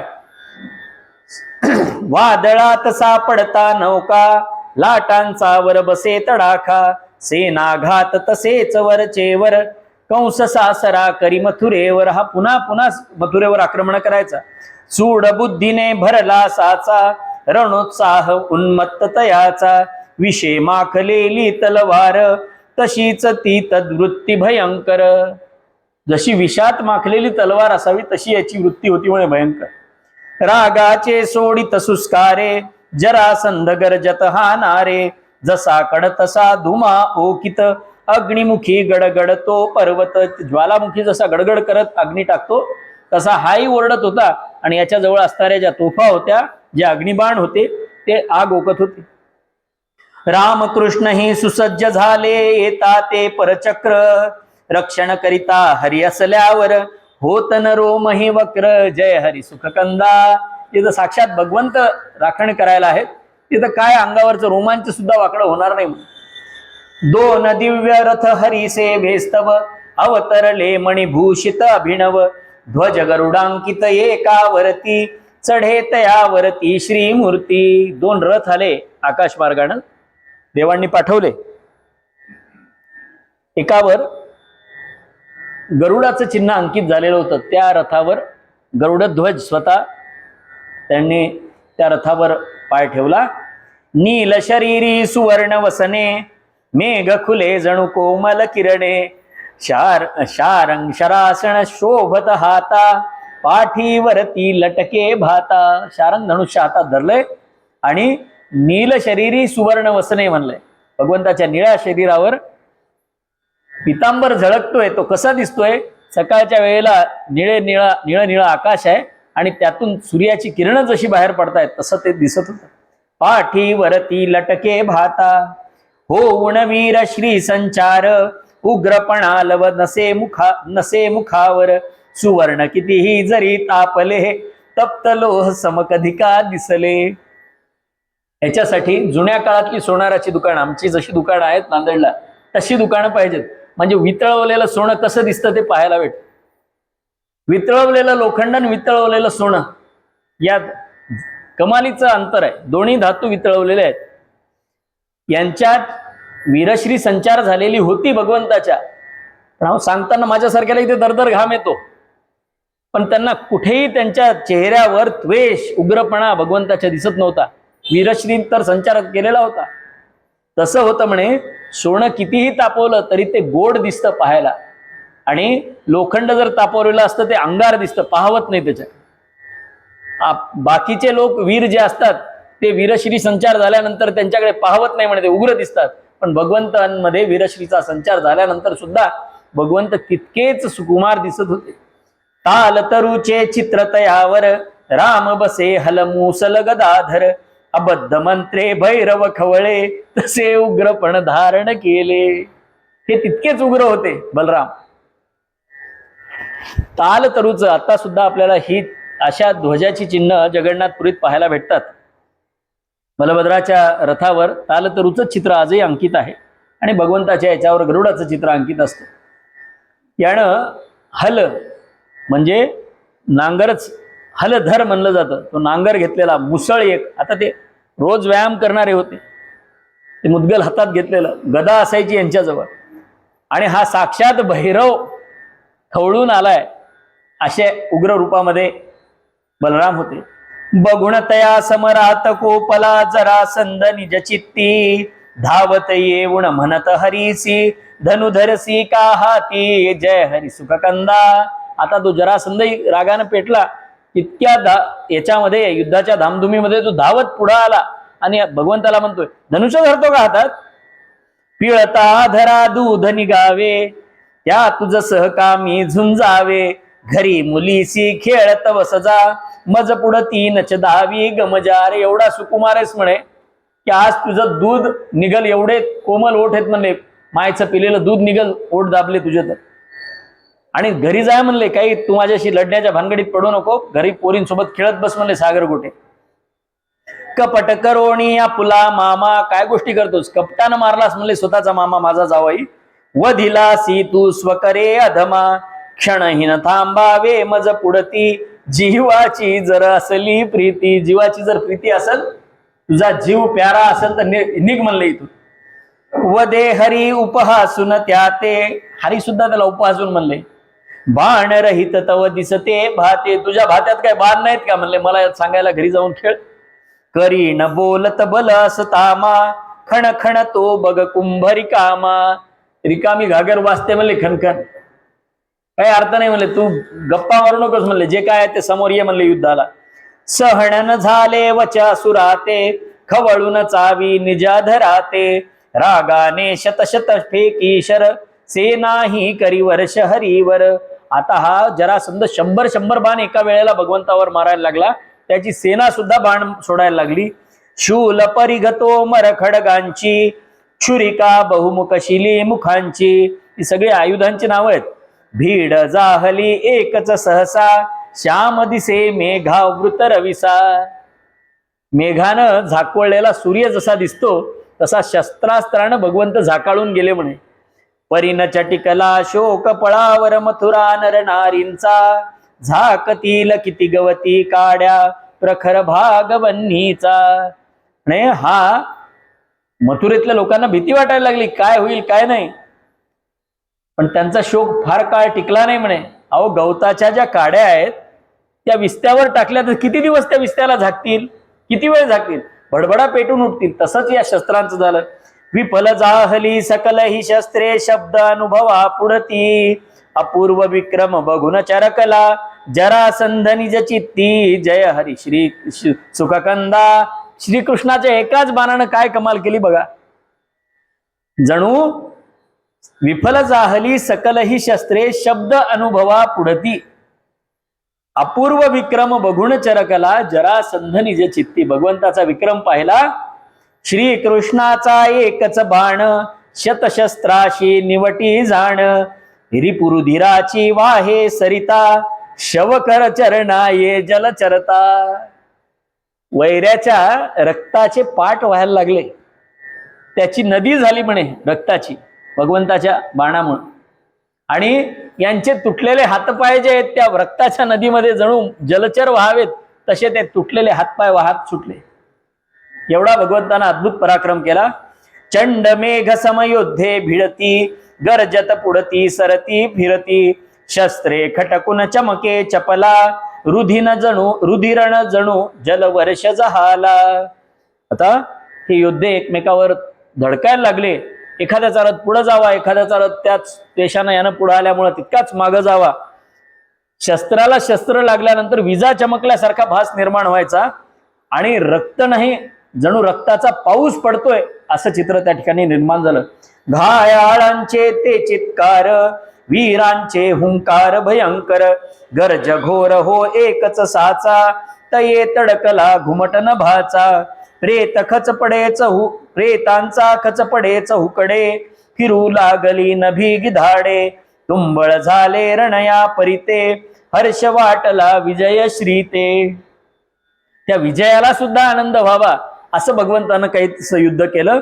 प्रेतांचा खच पडला आणि ते प्रेतांचा खच पडलेला त्या गिधाडांना आधी कळतं. ते गिधाड घिरट्या घालायला लागले. रणदेवी मगवरी हरिसी अर्पुणिया जयमाला. भगवंताचा विजय झाला आणि त्या रणदेवीनं येऊन भगवंताला जणू जयमाला अर्पण केली. मथुरा जनकृत जय घोषाणे, व्योम भाग दुम दुमला. जय हरी सुखकंदा. मथुरा जनकृत जय घोषाने, मथुरेतल्या लोकांनी केलेल्या जयघोषानं व्योम भाग दुमदुमला. तो आकाशाचा भाग सगळा दुमदुमून गेला. हतबल मगदा दीप निज पाशी, आवळुनी बलराम तयासी. बलरामानं त्याला बांधून आणलं, काढण्या घातल्या आणि तो समोर घेऊन आला. सजला वदन्या मुसला घाते, तोच हरियावरी तयाते. आणि त्या बांधून आणलेल्या जरासंधावर मुसळानं आघात करणार, त्याला मारणार, एवढ्यात भगवंतानं त्याला थांबवलं. आताच याचा वधन करावा, राम वदेह उपहासून वावा. देव म्हणाले आताच याचा वध करू नका. ते म्हणाले वा वा, हे काय बरोबर आहे का? अवध्य वदिता अघजे जोडे, वद्य सोडिता तेच न थोडे. अवध्याला मारलं तर पाप जोडतो म्हणले आपण, आपल्याला पाप लागेल. पण जो वध्य आहे त्याला नाही मारलं तर ते चुकीचं ठरेल म्हणले आपल्यासाठी. परिणमाणिले श्री हरिने ते सोडून दिधले जरा सुता ते. पण हरीनं ऐकलं नाही. ते फक्त वरून येताना सांगितलं होतं तुम्ही मोठे व्हा, मी तुमच्या शब्दात राहीन. ऐकायचं की नाही ते खाली गेल्यावर ठरवू म्हणले. त्या भरोशावर ते बिचारा आला होता. ते म्हणले अरे सोडू नको. म्हणले काय गरज नाही, मी सांगतोय ना सोडा. आता त्याच्या पुढे काय करणार आहे, सोडून दिलं त्याला. का राजनीती कुशलांचे हेतू उघडन वदता येती परंतु. आता याच्या मागचा कार्यकारण भाव काय होता तो सामान्य लोकांना कळणार नाही म्हणे. हे फक्त ज्याला राजनीती कळते त्याला कळते. त्याच्यामुळं ताबडतोब ऍक्शन झाली पाहिजे. अरे ऑपरेशन सिंदूर करायचं म्हणल्यावर थोडा तर वेळ लागेल का नाही, का तुम्हाला सांगून करायचं. तसंच झालं ना आधीच्या काळात की आम्ही तुमच्यावर आक्रमण करणार पेपरमध्ये बातमी पहिल्यांदा आणि मग आक्रमण व्हायचं. मनात काय तो उघड हेतू करायचा नाही, करून दाखवायचं, मग सांगायचं काल ऑपरेशन सिंदूर असं असं पार पडलं, पुरावे पाहिजेत, हे घ्या पुरावे. हा फरक आहे. असो, जया अवकळा विशेष आली असुरासा मुख घालून खाली परते पाऊन घोर निराशा जळत सर्पसा अक्करमाशा सापासारखा खाली मान घालून तो जरासंध तिथून निघून गेला. त्वरित जमवणी खलजन सेना पुनरपि करीत चढाई ठेच लागली तरीही मूर्खा येत नसे चतुराई जय हरी सुख कंदा. पुन्हा यानं काय केलं, पुन्हा सेनेचा जमवाजमव केली आणि पुन्हा एकदा मथुरेवर आक्रमण केलं. एकदा ठेच लागली तरी मूर्ख काही शहाणा झाला नाही. पुढच्याच ठेस मागचा शहाणा तो शहाणा. स्वतःला ठेच लागल्यावरही जो शहाणा होतो, म्हणजे दुसऱ्याला ठेच लागल्यावर जो शहाणा होतो तो शहाणा, पण स्वतःला ठेच लागल्यावर जो शहाणा होतो तो मध्यम. म्हणजे पुढच्याला लागल्यावर सुद्धा आपण ठेच खायला जातो तो मध्यम, ठीक आहे, तेव्हा तरी शहाणा झाला. ठेच लागल्यावरही स्वतःला जो शहाणा होत नाही तो हा महामूर्ख. आणि ठेच लागल्यावर अजून एक प्रकारचे असतात, एक लोक असे असतात ठेच लागल्यावर नुसती ठेच लागली म्हणून थांबत नाहीत, त्या दगडाला जाऊन पुन्हा पाय मारतात, लाग मला लाग लाग लाग, याला काय म्हणावं ते तुमचं तुम्ही समजा. अशाही प्रकारचे लोक आहेत. हा महामूर्ख होता म्हणे. एकदा कळालं आपलं इथं ठेचतंय, आपण इथं हारतोय, कशाला जावं पुन्हा पुन्हा, यानं पुन्हा पुन्हा सैन्य गोळा करावं, पुन्हा पुन्हा आक्रमण करावं. गिरी शिखरावर कितीही वेळा मेघ वादळासह आदळला तरी लागत त्यासी चरडावे मगधपतीचे तसेच व्हावे. ते काळे कुट्ट ढग येतात आणि त्या पर्वतावर येऊन आदळतात म्हणे. त्या पर्वताचं काही जातं का, यालाच रडावं लागतं, म्हणजे यालाच पाऊस पाडावा लागतो. तसंच याचं व्हायला लागलं. घेई अपयश वारंवार, ठीक आहे म्हणजे करू द्या, का करतोय, करावया हलका भूभार. या पापी लोकांचा जो पृथ्वीवर भार झाला होता तो हलकं करण्याचं काम करायला लागला. तदीय हे उपकार म्हणावे अधमात ही चांगले बघावे. जाऊ द्या म्हणले, आपणही त्याच्यामध्ये वाईटामध्ये चांगलं बघूया. भारत भूच्या दुर्दैवासी जन्म जाहला जिच्या कुशीसी अशी कुबुद्धी सुचली त्या ते साह्या विनवी परकीया ते. आणि इथं खरं भारत भूमीचं दुर्दैव चालू झालं की आपलं घरचं भांडण जे आहे ते मिटवण्यासाठी बाहेरच्याची मदत घेण्याची पद्धत चालू केली आहे ना. हाच आताच्या लोकांचा खरा गुरु हा आहे जरासंध. यानं काय केलं, काल यवण नामान रूप बरबर क्रूर कुटील बळ ज्याचे दुर्धर देऊ करुण त्या अर्धा वाटा सेने सह बोलवी करंटा. हा बर्बर देशीचा राजा होता काल यवन. याला यानं बोलवलं, म्हणले तू इथं ये, माझ्या वैऱ्याशी युद्ध कर. युद्धात अरे म्हणले त्याच्याकडे अमाप संपत्ती आहे, जे जे लुटीत भेटल ना म्हणले त्याचा अर्धा वाटा तुझा. अशा मूर्ख माणसानं ही सुरुवात केली. गुप्तचरांनी सकल वृत्त हे निवेदिले कृष्णासी. आता हे काही साधे सुधे नव्हते, त्यांच्या पोटात शिजायच्या आत यांच्या इथं यांना गरम गरम बातमी भेटत होती काय व्हायला. अशी गुप्तचर यंत्रणा भगवंताची होती. विचार पडला बलरामा ते भय उपजे मथुरेसी जय हरी सुख कंदा. बलरामाला विचार पडला आणि मथुरेमध्ये लोकांना पुन्हा एकदा आक्रमण म्हणल्यावर भीती वाटायला लागली. रोगा सहजरी अपत्य होते भिववी नाते रसवैद्याते. आता रोगासोबत जर अपथ्य झालं, जो रसवैद्य असेल, जो खरा औषधी देण्याचा जाणकार असेल, आयुर्वेदाचार्य असेल, पारंगत असेल, त्याला त्याचं काही भीती वाटत नाही. त्याच्यासाठी ते अजून काहीतरी औषधी देतील. देवी श्री हरीच्या चित्ताची. तसंच भगवंताजवळ सगळ्या प्रकारचे उपाय होते. शांती स्थिरता लवण ढळेची. हे बाकीचे सगळे डळमळीत होत होते, पण भगवंत तसेच शांत. भगवंतानं सगळा विचार केलेला होता. व देसावळा निज जनकाते उचित असे त्यजने मथुरे ते. काल यवन तो देऊन वेढा आपणास्तवया करील पीडा. ते म्हणले, वडिलांना म्हणाले वसुदेवाला की ताता, आता इथं राहणं काही योग्य नाही म्हणे. आपण मथुरेचा त्याग केलेला उचित आहे. आणि हा काल यवन येईल आणि तो आपल्याला वेढा देईल, आपल्याला त्रास देईल. आजवरी जे छल युद्धाचे शिणले तेने जन मथुरेचे. ताण अधिक की सोसेल नया रणभू पालट हवा कराया. आतापर्यंत युद्ध सहन करून करून, युद्धांचा ताण सहन करून मथुरेतले लोक शिणून गेलेत म्हणले. आता आपल्याला रणभूचा पालट केला पाहिजे, युद्धभूमी बदलली पाहिजे.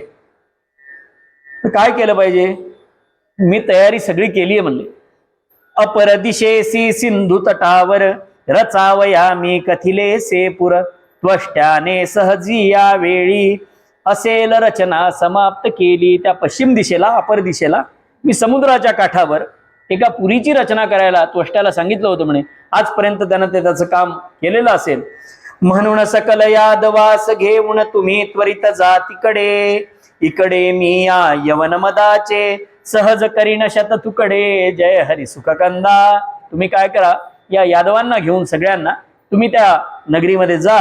मी इकडे या यवनाच्या गर्वाचं हरण करतो म्हणले, त्याचे तुकडे तुकडे करतो. एकटाच सोडणे हरीचे हरीसी मानवले नच कुणासही ते. कुणी तरी वंचुन हृदयासी जपेल का देहास विशेषी. आता स्वतःच हृदयाचा त्याग करून, हृदयाला दुःखात सोडून बाकी शरीराला कोणी जपल का? प्रत्येकाला तसंच वाटायला लागलं. भगवंताला इथं सोडून जायचं, कृष्णाला इथं सोडून आम्ही निघून जायचं.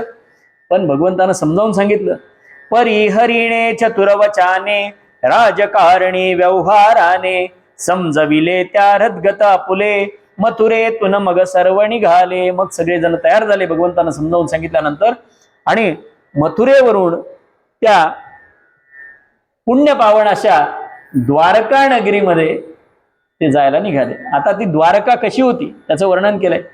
पश्चिम सागर तटी मनोहर बघती यादव विशाल नवपुर.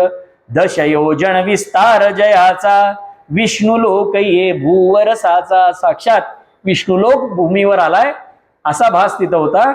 आणि हे यादव ती नगरी पाहतायत, ज्या नगरीचा विस्तार असा दशयोजन आणि असा दशयोजन होता.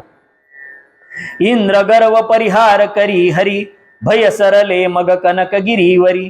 आले की सागरोदरातून उन्नत भवणे तशी विलक्षण. त्यामागे एक कथा भाग आहे. पर्वतांना पूर्वी पंख होते म्हणे.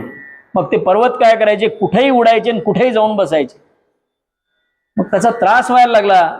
म्हणून इंद्रानं काय केलं, आपल्या वज्रानं त्यांचे पंख छाटले. आणि ते छाटल्यामुळं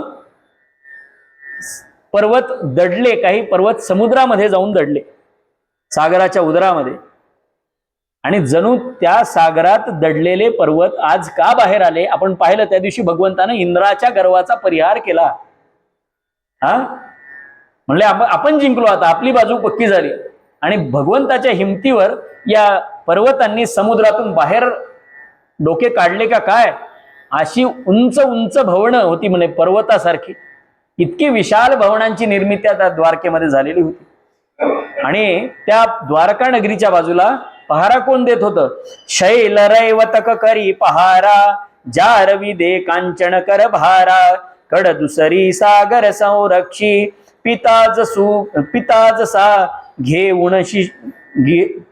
सा शिशु घेऊन कुक्षी. बापानं जसं लेकराला कडेवर घ्यावं तसा सागर या नगरीला कडेवर घेतल्यासारखा आपल्या कडेवर सांभाळत होता, कडेवर घेतल्यासारखा सांभाळत होता आणि एका बाजूला रैवतक पर्वत पहारा देत होता. भव्य तटाच्या गोपुरवेशी पुररक्षण करिता ती पूर्ण जलाने अथांग विस्तृत खंदक दे वेढा देती जय हरी सुखकंदा. मोठमोठे गोपुर होते, मोठमोठे बुरुज सुद्धा होते आणि पूर्ण जलानं अथांग असे विस्तृत खंदक त्यांनी बांधून ठेवलेले होते त्या द्वारकेच्या भोवती. प्रमदवणे आराम उपवणे बहरा आली सुफले सुमणे. आता ही नगरी निर्माण होण्याच्या आधी सगळी तयारी होती बरं. म्हणजे नगरी निर्माण झाली मग आम्ही आलो राहायला ना आता आमच्या हाताने वृक्षारोपण करा असा भाग नव्हता. सगळं तयार होतं. प्रदूषण होणार नाही याची सगळी सोय आधी केलेली होती. एवढी वृक्षराजी लावून ठेवलेली होती. द्राक्षे दाडिम रसाल पेरू मधुलिंबे बदरी रुची चारू फणस गरे जातील मधु कोमल मृदु हृदयाचे उन्नत नारळ काजू फळे सुंदर तई विनयी केळी पोफळ जांभूळ पपई सुवर्ण चंपक हिरवा चाफा मोगरीचा शशी सुंदर वाफा पाटल जाई जुई मालती केतकी नधरी भुजगी प्रीती श्यामल हिरवे वन तुळशीचे पावन करती भाग दिशाचे कुंद कळ्यांचे गुच्छ हासती पारिजात निशिगंध शेवती. आता हे वर्णन करत बसलं तर खूप वेळ जाईल. इतक्या प्रकारची वृक्षराजी होती, तितक्याच प्रकारच्या लता वेली होत्या, फुलाची झाडं होती. अशा त्या द्वारकेमध्ये भरुणी ओंजळ मृदू सुमनांनी स्वागत करीती प्रेमे वाटे येथेची नित्य रमावे सोडून सर्व ही कामे जय हरी सुखकंदा. हे स्वागत कोण करत होतं? जणू ते वृक्षवेलीच हाताच्या ओंजळी करून तुमच्यावर फुलं उधळायसाठी तयार आहेत असं चित्र ते तयार होतं. चंद्रची शिलांनी वा स्फटिकांनी रचली सदने शुभ्र हिमांनी रजत गृहे काही कनकांची शोभा केवी वधूतयाची. काही चंद्रशिलांनी घडवलेली होती, काही स्फटिकांनी घडवलेली घरं होती. का जणू ती हिमालयातला बर्फ आणून घडवल्यासारखी वाटत होती. काही चांदीची होती, काही सोन्याची होती. प्रवाळ मरकत पद्मरागमणी पुष्कराज वैंडुर्य शिलातुणी इंद्रनीळ हीरक गजदंते भागगृहाचे घडले होते. प्रवाळ होते, मरकत होता, पद्मराग होता, पुष्कराज होता, वैंडुर्य होते, सगळे रत्न जडवलेले होते. हत्तीच्या दाता गजदंता हस्तिदंतापासून सुद्धा खिडक्या तयार केलेल्या होत्या. असे मंदिरात थोरा गाशी. आता नुसतीच घरं होती का? वरच्या मजल्यावर अर्धी गच्ची असावी एवढ्या मोठमोठ्या आगाशा होत्या, गॅलऱ्या होत्या. कशासाठी? चंद्रकळे धवलती ती जीएसी आणि चंद्राचे चांदण्याचा आनंद घेण्यासाठी त्या आगाशा होत्या.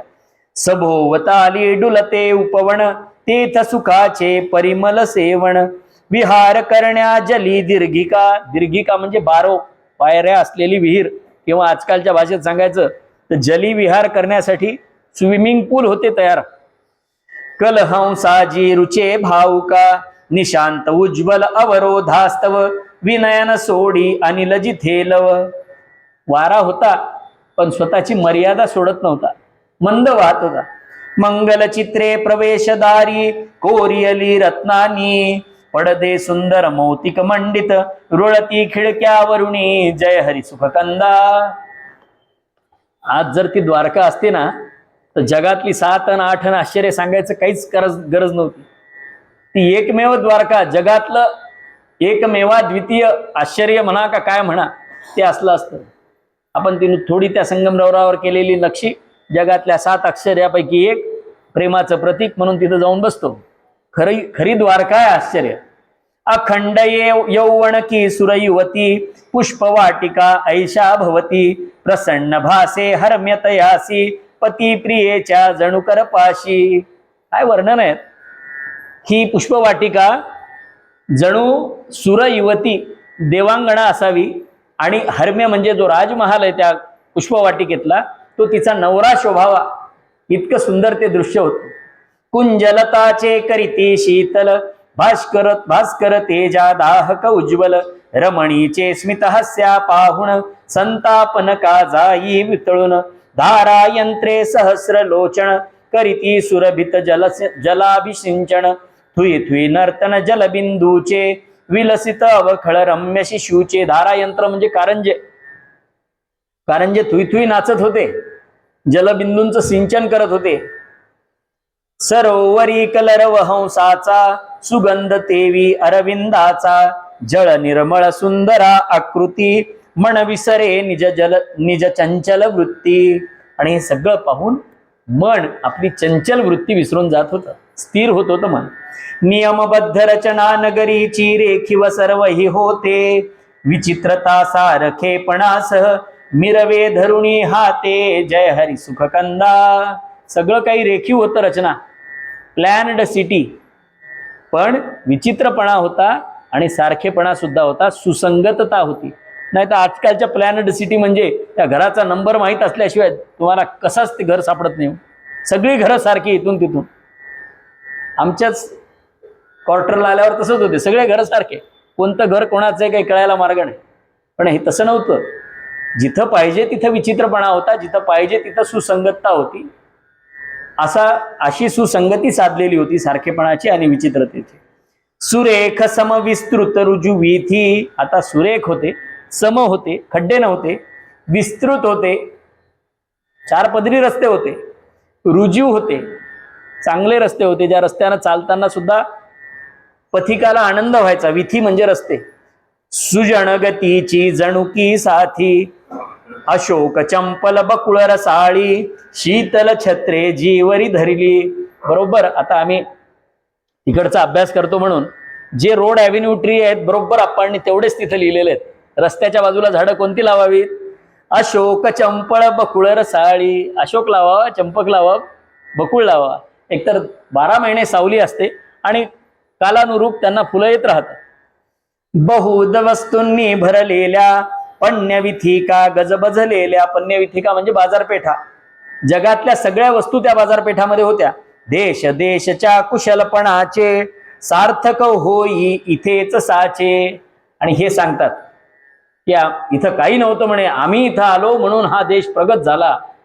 अरे आमचा सोन्याचा धूर जो होता ना तो या सगळ्या याच्यामुळे होता.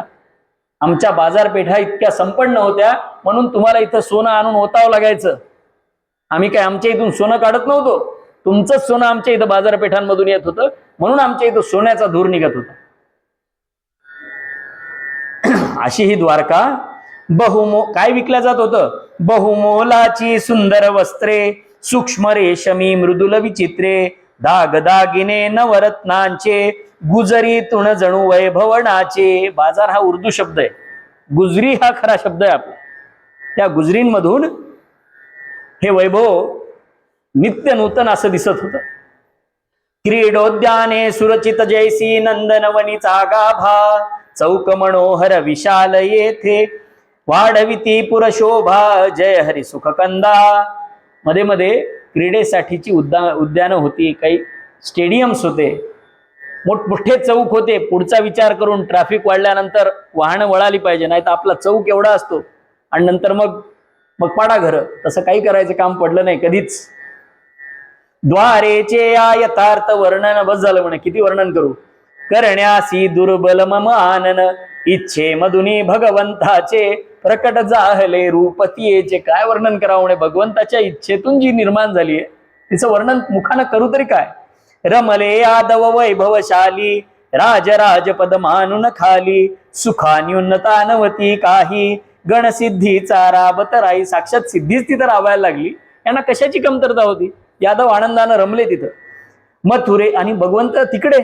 मथुरेसी वसले श्रीमूर्ती, उरली मागे जणू सत्कीर्ती. जणू सत्कीर्ती मागे राहिल्यासारखे भगवंत तिकडे राहिले. काल यवण तो मगध प्रेरित, ससैन्य ये पुर विध्वंसित. आता हा थेट मथुरेवर आक्रमण करत आला का हो?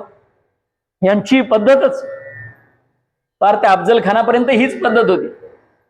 ज्याच्यावर जाऊन आक्रमण करायचं त्याच्यावर आक्रमण करत नव्हते, गावाच्या गाव उद्ध्वस्त करत येत होते. वाटेत लागणारं मंदिर उद्ध्वस्त आधी करायचे हे लोक. याने तेच केलं या कालयवनानं. एक एक गाव उद्ध्वस्त करत हा मथुरेपर्यंत आला. अजून जवळ जवळ सैन्य ना आले. अजून सैन्य थोडं यायला अवकाश होता. त्या सैन्याच्या पदाघातानं जी धूळ उडत होती त्याचे धुळीचे लोट दिसले भगवंताला. आणि एकटेच भगवान निघाले. भगवंत एकटे निघाले. खुले कस्तुरी चिन्हल लाटी, वनमाळा शुभ रुळते कंठी. आणि गळ्यामध्ये ती वनमाळा रुळायला लागली. काही नव्हतं भगवंताच्या जवळ. सुवेश मंडित पीतांबर धृत हास्यवदन सुखकंद, एकलाच ये सन्मुख यवना लीला नट गोविंद, जय हरी सुखकंदा. भगवंताला पुन्हा लीला करण्याची हुकी आली. भगवंत म्हणले एकटेच जाऊया, बघू काय करतोय. आता याला पाहिलं समोर या कालयवनानं. श्यामल कोमल सुंदर मूर्ती बघून शंकला खळ निज चित्ती, का हाच काय तो कंस निबर्हण, कमल करी का तरुचे छेदन. कंसाला मारणार आहे का म्हणले. अहो कमळ कुठं झाडाला छेदू शकतं का म्हणले. काहीतरी चूक झालेली आहे म्हणले, काहीतरी प्रॉब्लेम आहे. कोणाचा? आपल्याला ज्यानं बोलावलं त्याचा. पुष्पाहुणही कोमल काया हात न उचले वार कराया. कदाचित म्हणले याची एवढी कोमल काया पाहिल्यानंतर त्या जरासंधाचीच हिंमत झाली नसेल म्हणले, काय एवढ्या कोवळ्या पोराला मारू म्हणून. मगधेश्वर हो म्हणून पराजित, शौर्य वसे या जवळ न किंचित. म्हणजे मगधेशाचं काही चूक नाही म्हणे, जरासंधाची काही चूक नाही, हे इतकं कवळं आहे म्हणूनच. अरे याच्याजवळ काही शौर्य नाही म्हणले. आणि काल यवन याच संभ्रमात राहिला. शौर्य न वसे या जवळ किंचित, मनमोहक सुंदरता याची. हलकट लोक आहे, विकृत लोक. काय म्हणला? मनमोहक सुंदरता याची, होईल भूषा मम कोशाची. गुलाम करून घेऊन जाईल म्हणले मी याला, इतका सुंदर गुलाम मला भेटतोय. धरू या सखळ निज कटी कवळी, शस्त्रहीन शस्त्र न एकही याचे जवळी. त्याला तर म्हणले सहज असा कमरेला विळखा घालून घेऊन जाईल, माझ्या अंतपुरामध्ये दास म्हणून याला ठेवल म्हणे, त्याच्याजवळ तर शस्त्र सुद्धा नाही. असं करण्यासाठी म्हणून तो पुढे आला. श्रीमूर्ती परिचपल गती ती, गवसे का तरी खलजन घाती. पाठ लाग करी यवण सुवेगे, सहचर सकल ही पडले मागे. भगवंतानं हुलकावा दिला आणि भगवंत लागले पळाले. कुठे पळाले? काल यवन करी यत्न विशेषी, धरण्या पंकज नयना. नीचोत्थित अपवाद जसा का, पाठी लागत सुजना जय हरी सुखकंदा. सज्जनाच्या माग जसे नीच लोकांनी उत्पन्न केलेले अपवाद लागतात, तसा हा काल यवन भगवंताच्या मागे लागला आणि धावायला लागले. भगवंत पुढे धावतायत, काल यवन मागे धावतोय. चढन बिकट बहुगिरीवर चीती, दाट लता तरु वाटन देती. शील तरे विपदास तसा हरी, रक्ताळून तो यवन शिणे परी. आता हे धावायला लागले. डोंगरावर धावतायत, झाडीतून धावतायत, करवंदाच्या जाळीतूनही भगवंत धावतायत. हे सगळं प्रशिक्षण घेतलेलं होतं ना आधी. याला ठेचा लागायला लागल्यात काल यवनाला. सापडला करी असे गमावे. भगवंतांना असं वाटावं त्याला, आला हातात. तोच जनार्दन देहुल कावे. आणि भगवंतांना लागलीच त्याच्या हातून सुटून जावं. भरुणी आले पाय खलाचे, धाप शिणविते भाग उराचे. घाम ओघळे सकल शरीरी, सहसा वळून बघत मुरारी. आणि हा घाम पुसायला थांबला की भगवंतानं पुन्हा त्याच्याकडे मागं वळून पावन छदमी हसावं. कर अंती खलदेशी व्यामुखाने, चिडती नीचची पराभवाने. पराभव झाला, आता ह्याला दुसरा काही उपाय नाही. याने शिव्या देणं चालू केल्या भगवंताला. कर दाती अधरा चावित, थांब पळपुट्या हरिवर गर्जत. थांब पळपुट्या म्हणे. कुठं पळायला लागलास? भगवंत रणछोड दास झाले. भगवंताला नाव भेटलं रणछोड. रण सोडून निघून गेले. आमच्या दादांचं एक फार सुंदर पद आहे. सुनरजी रणछोड रे, सुन स्वामीन रणछोड. आता काय त्याच्या आवाजापुढे दुसरं काहीतरी सांगावं लागेल. सुन मारे काय बल मारे रणछोड रे, सुन स्वामी रणछोड. भगवंताची लीला अशी आहे की भगवंतानं तिथून पळ काढला, याला हुलकावे सुद्धा दिले आणि भगवंतानं त्यातही स्वतःलाच एक नाव लावून घेतलं. जे कुणालाही भेटलं नाही ते नाव भगवंताला आहे. लोकाला अपमान वाटेल असं नाव लावून घेण्यात सुद्धा पळपुट्या, ते नाव भगवंतानं आनंदानं स्वीकारलं.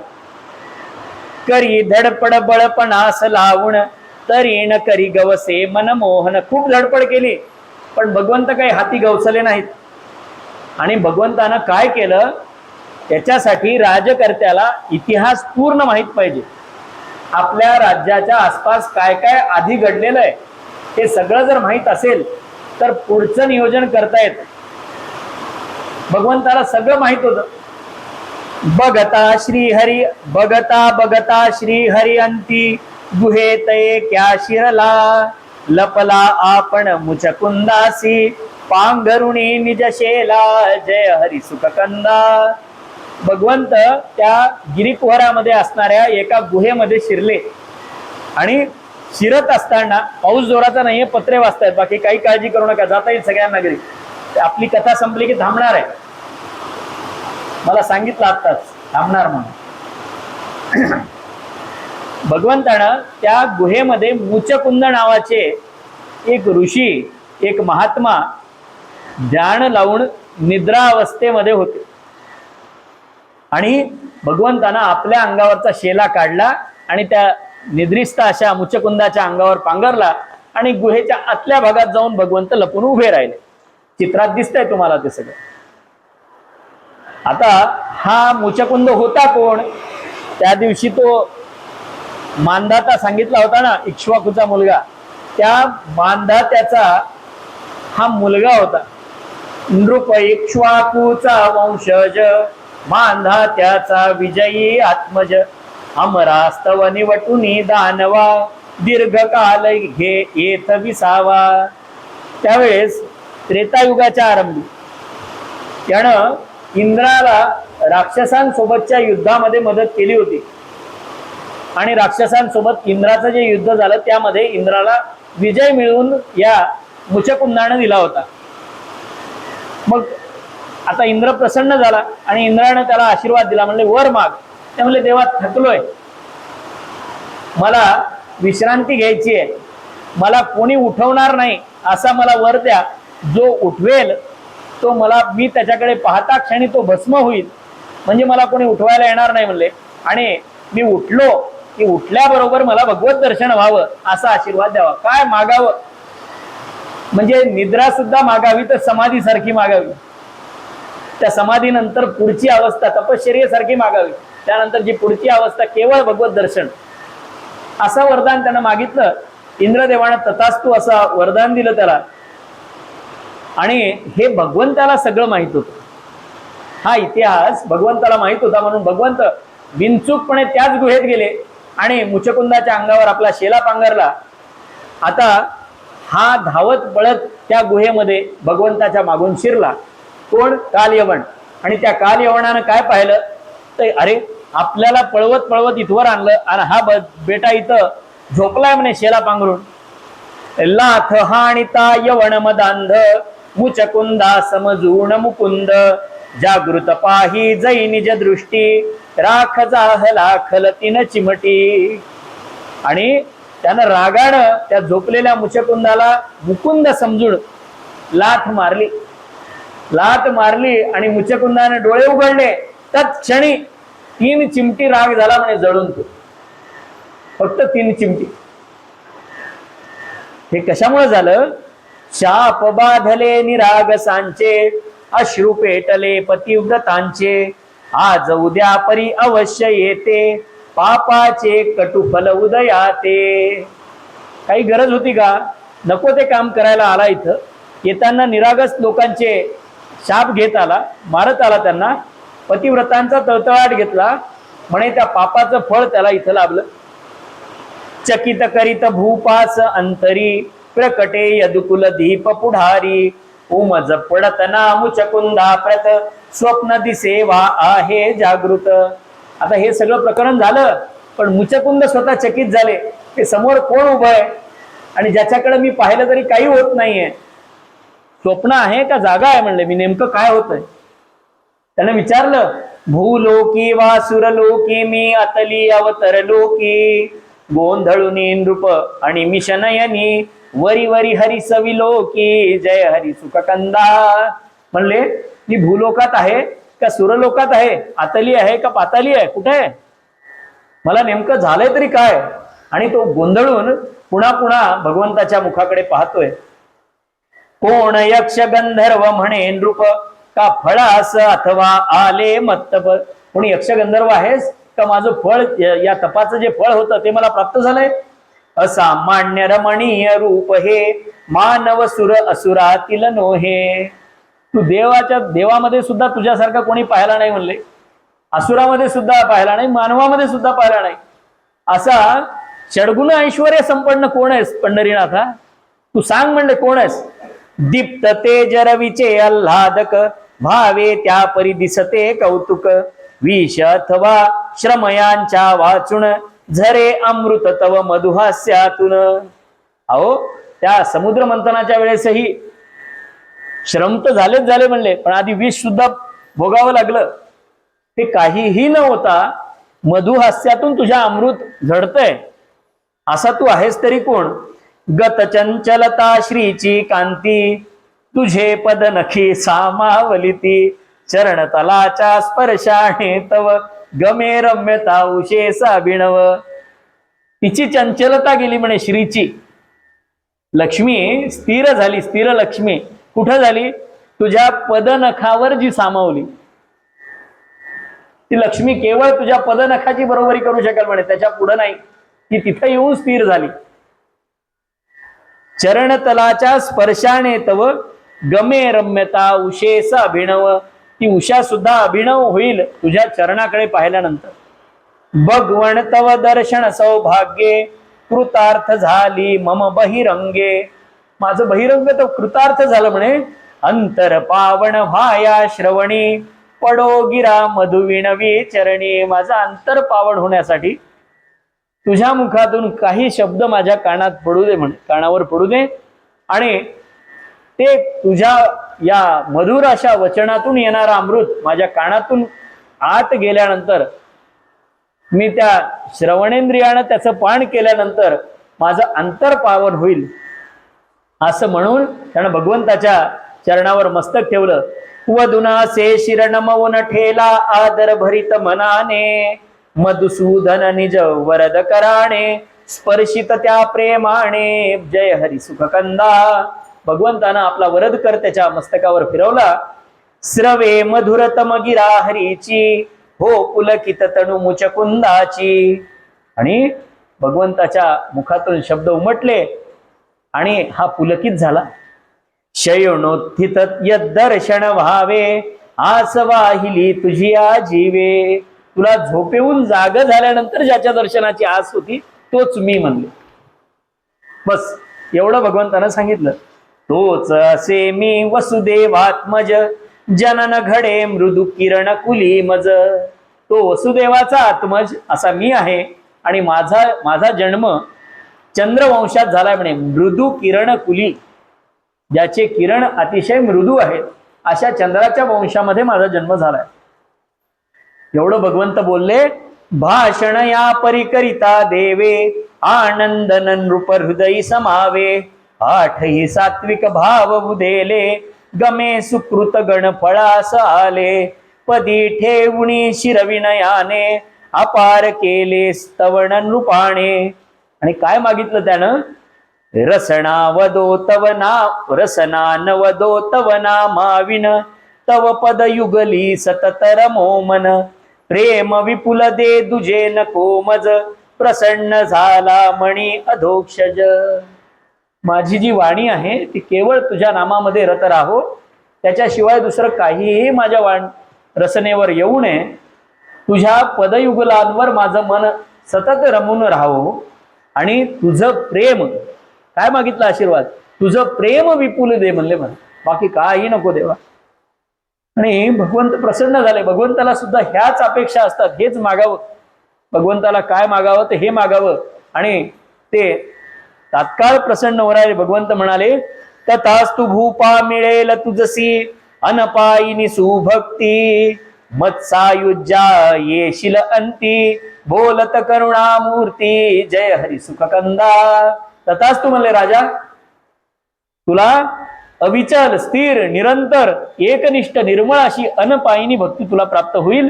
आणि मुक्तीचे जे प्रकार सांगितलेले आहेत, सालोक्य, सामिप्य, सारूप्य, सारश्री आणि सायुज्य, अशातली सायुज्यता म्हणजे जशाला तसा तू मला येऊन अंताला मिळशील अशी मुक्ती तुला प्राप्त होईल. आणि याने पुन्हा पुन्हा भगवंताला नमस्कार केला.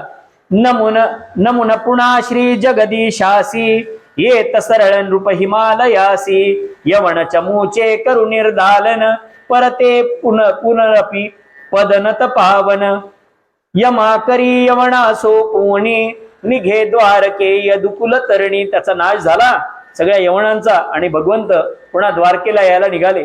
तोच जरा सुत अयुत चमूसह हरी सरोधी आस अजर 18व्या वेळेला पुन्हा त्यांना आक्रमण केलं जरासंधानं. मगध नृपाचे आयुन सरले म्हणून तयासी समरण केले गिरीवरी हरिसह संकर्षण चढे नाम जा असे प्रवर्षण. ते म्हणले ठीक आहे अजूनही त्याचं याचं आयुष्य संपलं नाही. बलराम दादा चला म्हणले निघू आपण. प्रवर्षण नावाचा पर्वत आज जो आबूचा पर्वत म्हणून दाखवला जातो त्या पर्वतावर हे चढले आणि शिखरे उंचची भिडली गगना टोक दिसेना मोडून माना पाताळाच्या पाऊल वाटा दर्याशा ये बघता काटा खडे कडे खडे तुटलेले भीषण वीर उभे जणू छाती काढून घळी उतरत्या झरे तयातून लपाछपीचे करती नर्तन उग्र उबटये वास पाखरे गोड काढती सूर भुऱ्या निळ्या टेकड्या पसरल्या क्षितिजावरती दूर जय हरी सुखकंदा. अशा त्या निबिड अरण्यामध्ये त्या आबूच्या पर्वतावर प्रवर्षण पर्वतावर भगवंत चढून गेले. रान निबिड बहु हिरवे निळसर शिरून धजती सूर्याचे कर वनदेवीच्या पदरा खाली अंधारा अभयता मिळाली. हिंस्र पशूंना भर दिवस आहे स्वैर फिराया अडचण नाही गुर गुर नित कधी गर्ज भयंकर कापित व्हावे धीरांचे उर. इथं दिवसा सुद्धा सिंह डरकाळ्या फोडत वाघ डरकाळ्या फोडत निघायचे. निबिडवनी त्या हरिगवसेना. आता हे शोधायला लागले त्या वातावरणामध्ये हरीला त्या जंगलामध्ये. शोधून सारी दमली सेना म्हणून लाविला वनवा मूर्खी तेच जळाले तयात शेखी. आता म्हणले सापडन ना या जंगलालाच आग लावून द्या म्हणले आणि हेच होरपळून मळाले. आता हे सैन्य जळायला लागलं ना शोधायला गेलेलं यानं बाहेरून दिलं पेटून. आता हा इतका नालायक होता जरासंध काय म्हणाला जळे सैन्य तरी जळो खंतन जळे सैन्य तरी जळो न मम जळे सैन्य तरी जळो न खंत मम शत्रूचा झाला अंत. माझे मेले तर मेले म्हणले शत्रू संपला पाहिजे. समाधान हे जरा सुता ते लिखित विधीचे हासत होते. पण ते विधी लिखित जे होतं ते हसत होतं म्हणले अरे काय करायला लागला तू तो मरणार आहे का म्हणले तू जाळून. अग्निस सामर्थ्य जयाच्या बळे अग्निसी सामर्थ्य जयाच्या बळे तया श्रीरंगा स्पर्श ही करण्या ज्वाला केवी शकेल बुध हो सांगा जय हरी सुखकंदा. ज्याला अग्नीला जो सामर्थ्य देतो त्याला अग्नी काय जाणार आहे म्हणले. सराम हरिये द्वारा नगरी. बलरामासोबत रामाला सोबत घेऊन द्वारा नगरीमध्ये हरी आलेत.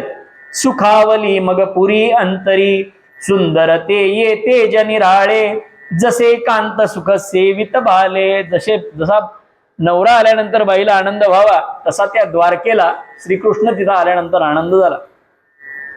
शासन होते वसुदेवाचे. राजे वसुदेवच होते तरी मुकुंदी लक्षपुरीचे श्वशुर वचासी असते तत्पर कुलजेचे परिचित्त पतीवर. सासऱ्याचं आज्ञेचं पालन होतं म्हणे पण चित्त मात्र नवऱ्यावरच असतं. तसं वसुदेवाची आज्ञा सगळी मथुरापुरी पाळत होती पण सगळ्या मथुरेचं चित्त मात्र श्रीकृष्णावर होतं. व्यापी त्रिभुवन यदुकुल कीर्ती त्रिविक्रमाची जणू पद कांती. जसे वामनानं 3 पावलामध्ये सगळं व्यापलं तशी ही यदुकुलाची कीर्ती सगळीकडे पसरत होती. विधी भुवनी मुनी नारद गाई. इथं ब्रह्मयाच्या घरी जाऊन नारद सांगायला लागलेत. काय सांगतायत द्वारे समपूर दुसरे नाही. त्या द्वारकेसारखी नगरी दुसरी नाही म्हणले.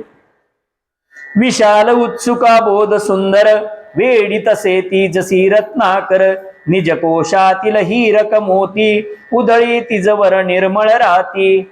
जगदीश्वर हरी सहवासे जी झाली यथार्थ नामा राजकारणे खेळविते ती यादव सभा सुधर्मा जय हरी सुखकंदा. सुधर्मा नावाची भगवंताची राजसभा होती. ती सगळीकडचं सगळ्या भारतभूचं राजकारण चालू होतं तिथं. यादव विक्रम रक्षित सागर हतबल झाले जलपाटच्चर. यादवांच्या विक्रमामुळं जे पाण्यातून आक्रमण करणारे जे चाचे ज्यांना म्हणतात असे जलपाटच्चर ते हल्लेखोर येणं बंद झाले. यवण हुण शक बरबर यांना भारत भूकडे भगवत सेना. यवण म्हणजे ग्रीक, शक म्हणजे इराण सिरिया प्रांतातून येणारे, हुण म्हणजे मध्य आशियातून येणारे आणि बरोबर म्हणजे रोमन. हे सगळे लोक आक्रमण करण्यासाठी पाहत होते, पण त्यांची ताकद नव्हती होत जोपर्यंत हे यादवांनी हा तटरक्षण केलेला होता तोपर्यंत. शास्त्र कला व्यापार मिशाणी वैभव नांदे तेथ सुखानी. रामकृष्ण शशी सूर्या सम अशांततेचा वितळवितीतम. आता हे सगळं काही सुरळीत चाललेलं होतं. याच वेळेला त्या ब्रह्मलोकामध्ये नारद हिची स्तुती सांगतायत द्वारकेची. ती स्तुती कोण ऐकत होतं? कमलासन परिषद गत रेवत अनर्थाधिप यशते ऐकत. अनर्थ म्हणजे आजच्या गुजरात देशाचा एक राजा होता, त्याचं नाव होतं रेवत. हा ब्रह्मदेवाच्या सभेमध्ये गेला होता आणि तिथं हे भाषण ऐकत होता. नारद जे स्तुती सांगत होते ते. हा कशासाठी गेला होता? याच्या पोरीचं लग्न होत नव्हतं म्हणून त्या वरसंशोधनासाठी हा तिथं गेला होता. ब्रह्मवचेतो द्वारावतीसी ये उजवाया निज कन्येसी. तो ब्रह्मलोकात गेला, तिथं काही काळ थांबला होता म्हणे. आता ते ब्रह्मदेवाचा दिवस, त्यातला काही काळ हा तिथं थांबला. आता हा गेला होता, वापस आला, पुन्हा द्वारकेचं वर्णन ऐकलं म्हणे अरे वा वा वा, इथं आपल्या पुरीसाठी चांगलं पोरग भेटेल. काय माहितीये का, बाप असो का माय, पोराचा फ्लॅट आहे का नाही पुण्यात ते आधी पाहते. तसं यानंही काय पाहिलं, सुंदर नगर यांच्या मालकीचं आहे म्हणले, घर मोठं आहे, बाकी पोरग कसं काय असे ना. मग त्याला नारायण म्हणायला त्याचा एक डोळा इकडं एक डोळा इकडं असला तरी चालते. जाड भिंगाचा चष्मा, कारण ते त्या कॉम्प्युटरवर काम करायचं म्हणल्यावर ते तेच करत असते ना, आणि पुण्यात राहायचं म्हणल्यावर त्याला चष्मा लागतोच. तसं चालतंय, पण पुण्यातलं पाहिजे, फ्लॅटवाला पाहिजे, सासू सासरे नको. या सगळ्या गोष्टी कदाचित त्यानंही हे सगळं पाहिलं आणि तो द्वारकेत आला. पण येण्याच्या भानगडीत काय झालं, ब्रह्मदेवाकडे तेवढा काळ थांबला, तेवढ्या काळात इकडे एक युग उलटून गेलं. आता ही रेवती त्या युगाप्रमाणे उंचीची होती म्हणे. तिची उंची द्वापार युगातली नॉर्मल जी उंची होती तेवढी नव्हती. आधीच्या युगात आता आपण पाहतो ना की अजानुभाऊ असायचे, उंच असायचे. रामाच्या काळामधली उंची जास्त होती. माणसं आता आपण मुटके झालो, आपल्यापेक्षा उंच होते द्वापार युगातले लोक, त्याच्याही पेक्षाही उंच होते. मग हा तिथे आला कशासाठी, पोरीचं लग्न लावून देण्यासाठी. मग त्यानं असं सांगतात की त्या बलरामानं स्वतःचं हल तिच्या डोक्यावर ठेवलं आणि तिची उंची कमी झाली आणि मग तोच तिच्यासाठी वर योजिला. भूपे निजतनया अनुरागी मृगणयना रेवती शुभांगी. बलरामासी अर्पण केली उभय कुलाजी ललाम झाली. ती ललामभूत झाली, दोन्ही कुळांचं नाव तिनं मोठं केलं. अशी रेवती त्या बलरामाची पत्नी झाली. आणि या दोघांचं लग्न झालं. ते लग्न कसं झालं, थाटात लग्न झाले अतृप्त कोणी न याचका मधुनी. वैभव बघुण गमावे वाहतसे येथ साचका मधुनी. म्हणजे इतकं थाटात लग्न झालं की वैभव बघून लोकांनी तोंडात बोट घालावेत की स्वर्गातली काम ती इच्छा पुरविणारी नदी तीच काय इथं वाहत वाहत आली का काय, आपल्या सर्वांच्या सर्व इच्छा पूर्ण झाल्या. असं पाहून सर्वांनी पुन्हा एकदा बलराम रेवतीचा तर जय जयकार केलाच आणि गोपाल कृष्णाचा सुद्धा जय जयकार केला. आणि अशा प्रकारे आजचा हा मथुरा रक्षण नावाचा सर्ग पावसाच्या साक्षीनं पूर्ण झाला. गोपाल कृष्ण महाराज की जय. यस्माद्धि शास्त्र सरिदुद्गम आबभूव यस्वाश्रयं तनुभृता